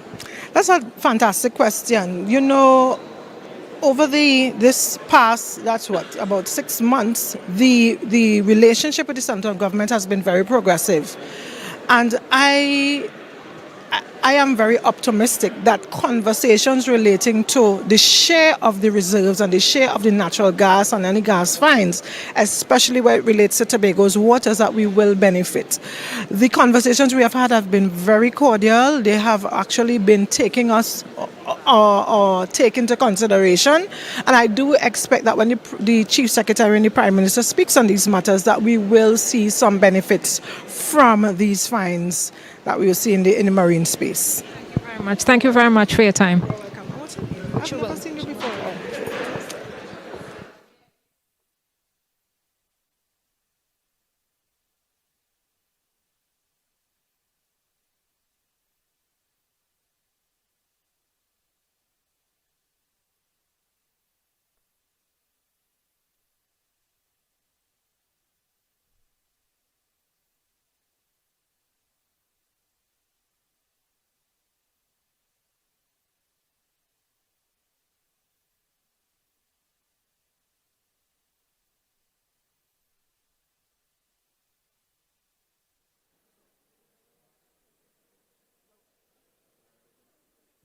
Thank you very much, Chief Secretary. In terms of this budget and the marine territory, you mentioned autonomy. What are we looking forward to in terms of this autonomy that we're looking towards in terms of Tobago's marine territory and any oil and gas that may be found in there? All right, so I have recommended a 2-path kind of approach, a 2-prong approach. I feel as though there is a need for a little bit more consultation with Tobagonians in terms of what the bill should be, because the last 2 or 3 bills we have had, going all the way back to the last one, then Prime Minister Kamala Persad brought in 2013, they were all rejected essentially by Tobagonians, not just by the Parliament, but Tobagonians had issues with what was framed in them. And so we have to reframe it to include some critical elements that Tobagonians have always wanted. One of which is a clear definition and management control over our maritime space. We have gotten to the point where there is some willingness to define Tobago. That happened in the last bill that was brought. But they defined Tobago but did not give Tobagonians any management control over those spaces, and I felt that was untenable, and I will not accept any bill that does not allow Tobagonians management control and legal control over their maritime space, and the activities that happen in this space, whether that include hydrocarbons, or that includes marine parks and reef systems, or the ability to put wind turbines out in the Atlantic, or any other resource that we might have there, Tobagonians must have a say and must have some legal legitimacy over the maritime space. So we will have to work out what that will look like and frame that. But while that is happening, I feel as though that there are some simple things that we could do now based on Act 40 of 1996, or with very simple majority in the Parliament to expand and to bring clarity over the operations of the THA. So, for example, we saw there was a whole concern with a lawsuit that happened since Mr. London was Chief Secretary, that ended while I am Chief Secretary, over whether or not the THA could do a public-private partnership, something as simple as that. And the court says, no, well, we think technically you have to ask the Minister of Finance and so on. So some of these simple things I think we could treat with immediately, while at the same time we work with Tobagonians, work with members of the Assembly, work with the Parliament, both the opposition and the government, to ensure that we have new bills that reflect what Tobagonians want. And I can say the very day that the opposition leader was declared, when she was declared as the opposition leader, I called her. And I said to her, and I've since seen her in person, and I've said to her, I will invite her to my office as well, just as I've invited the Prime Minister, because the conversation about Tobago autonomy has to go beyond the boundaries of Tobago One and beyond the boundaries of my political organization, to include both the government and the opposition here in Trinidad. And I'm willing to have those conversations. But for me, the quarrel about whether we get 4%, 5%, 6.8%, the quarrel about what we have authority to do or not do, and whether or not we have the authority to go out and just say, airline, come fly and land in Tobago, or we need some authority in Trinidad to okay it or not. All of those development challenges we have, I feel as though they will be much more easily solved if we have our autonomy to do so. And very often as Tobagonians, we compare ourselves with territories that are sovereign. So we look at Grenada. If Grenada wants an airline from another country to land in Grenada in the morning, Grenada does not have to consult anybody else. Grenada just signs on the dotted line and it happens. If Grenada wants to remove taxes as an incentive for hoteliers and airliners and cruise ships and so on, Grenada can do it on their own. They don't need to consult anybody else. And so our nearest competitors insofar as tourism and the leisure tourism market, our competitors are all sovereign territories who can make these decisions without needing to consult anybody else. And I hope Tobagonians see how this stymies our own growth and development. Is not, I mean, there are some Tobagonians who feel that we should see it, but this is not what this is about. This is about empowering the Tobagonian, not Farley, not the TPP, but empowering the Tobagonian now and in the future to really make these life-changing decisions without having to consult anybody anywhere else and ensure the socio-economic well-being of the island. Excellent. In terms of the ANR Robinson Airport, so we heard that they're looking at a opening date, a final opening date, the second quarter of 2026. What do you have to say about that? I say the second quarter of fiscal 2026 begins in January. We are in the first quarter now of fiscal 2026, because the financial year starts in October. I did a walkthrough at the airport with both Airport Authority and with NITCO, that's responsible for project managing the construction. Airport Authority still has to procure all some more furniture and furnishings for the airport that has to be procured. Currently, the pipeline runs, that's for fuel for the jets, run just to the end of the apron, but it does not connect all the way to NP over on the other side. I have made it clear that it will not make sense, it will be difficult to have a quick turnaround time if we have to truck the fuel along Storby Local Road to the airport, and that comes with significant risks because that's a narrow carriageway. And imagine several times a day, 2 trucks trying to move between there in quick time to refuel jets. So I know they're exploring either doing the line, completing the line, or doing a service road from the old airport that has a line there to the new airport, so that has to be done. I have written to the Prime Minister and the central government asking them to compulsorily acquire lands behind Apex and behind Ravenels, so we could do a dedicated airport road that was never acquired. And so although we built that road coming through Friendship Estate, we could have done that because the Friendship Estate was acquired, but those other pieces of lands were not acquired to allow for a seamless transition to the airport and traffic management in and around the airport, which might be critical for the new airport getting the okay to go ahead. So all of these things have to be done. Airports Authority has advised, in fact, just this morning, that they're about to hire Tobagonians to start training. So while the airport is going through the final phases to get open, they want to hire from now and train Tobagonians so that they'll be able to take up place in the airport from day one without needing to be trained from scratch at that juncture. While that is happening, I met with NP last week. I met with the Airport Authority and NITCO previously, and I am preparing to have a multi-sectoral meeting surrounding getting the direct flights to Tobago. Just this morning again, I had conversations with Cal about the direct Toronto-Tobago flight, because that's something we worked on since the last regime was here, but just never got executed on this end. So I'm pushing for that again, because we have expended sums in marketing the Canadian destination to get that direct flight direct to Tobago.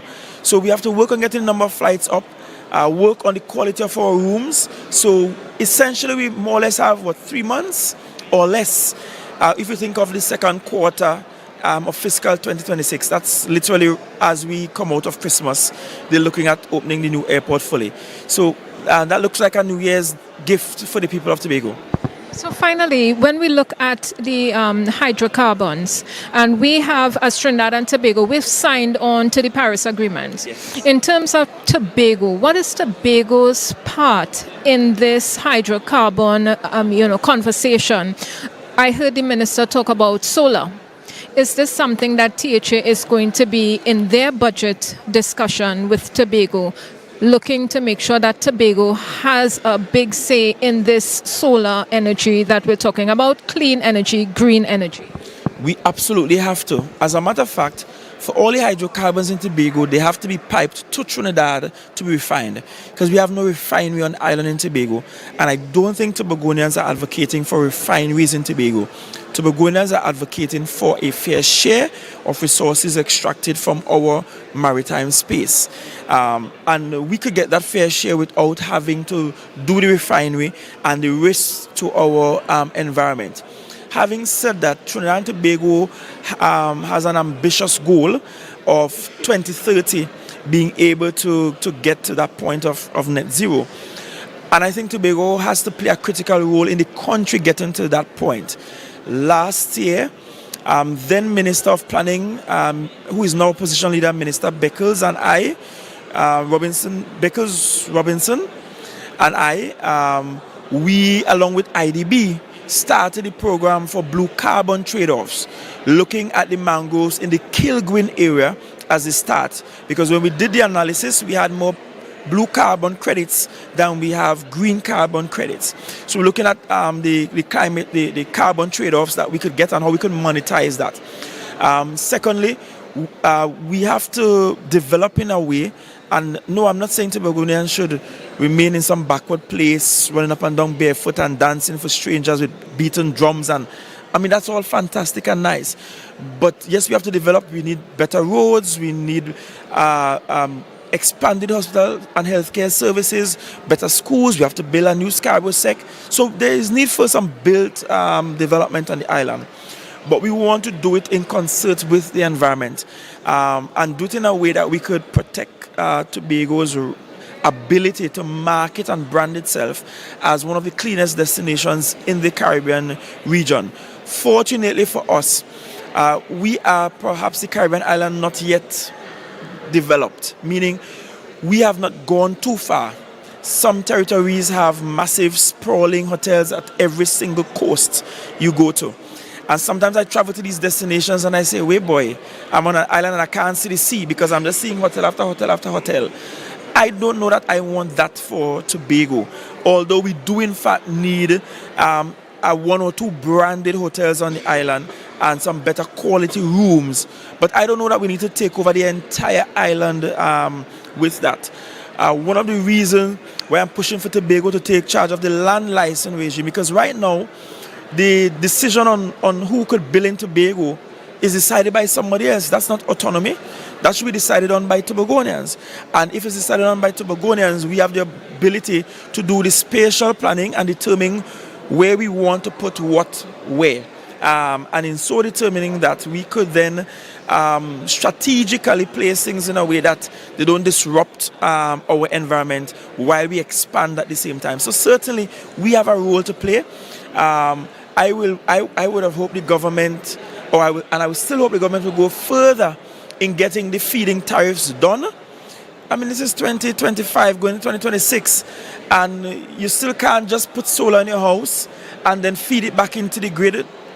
What we're doing, we're wasting time as a country.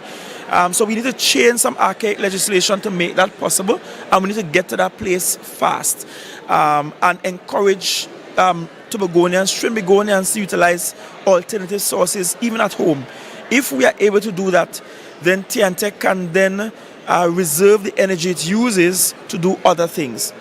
And maybe sometime down the road we could explore whether or not we could, as a way of having redundancy, because right now our electricity is produced by natural gas coming in at Cove, at Cano Bay. We need to explore whether we could have redundancy by setting up some solar farm in Tobago that can perhaps provide electricity for all of Tobago. In that way, we have both options available to us, and we could utilize the green ones more than we utilize the not so clean ones. But we're not there yet, but certainly it has to be a part of the priority of the Tobago House of Assembly and, by extension, the national government. Thank you. And finally, in terms of what we're talking about, green energy, we're looking at the fact that Tobago, we've closed our only recycling plant. When we look at recycling as its part in how we keep our country, clean and green, what can we look forward to in terms of a recycling program in Tobago to take care of our waste? Currently, we have a team sitting and working out a comprehensive waste management program for the island. Now, the recycling plant that was closed, I know they were getting some funding from the Green Levy, the Green Fund, and maybe some international organizations.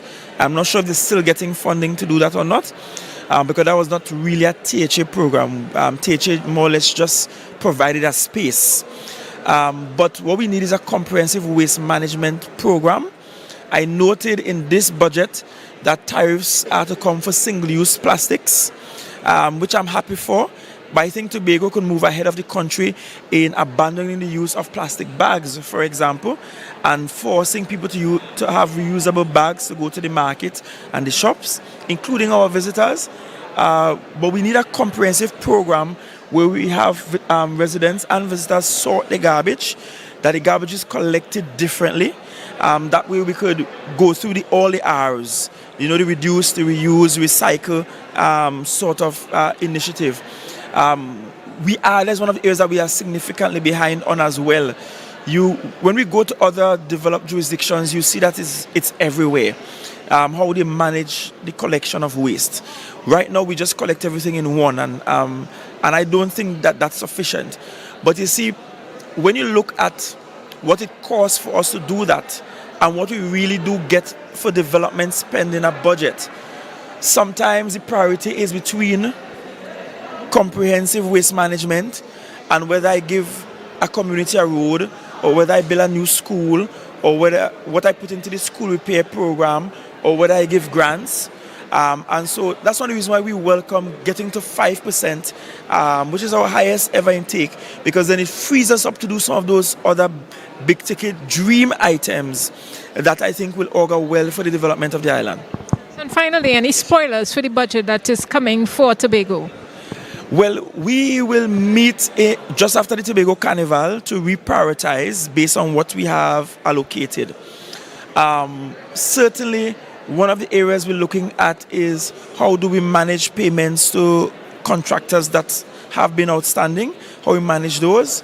We also are looking at some of the areas, road repairs, for example, that has been a bugbear. Granted, I believe that we have better roads in Tobago generally than Trinidad, because I drive here outside of the highway and the main carriageways. It's really bad. I don't want us to get to that place. So that's one of the areas we want to target. And of course, Scarborough Secondary School is high on the priority for us. And in this budget, we should be able to mobilize and start construction finally after all of these years. So those are just some of the areas that people can look forward to with the upcoming reprioritization that will present in November. Thank you very much, Chief Secretary.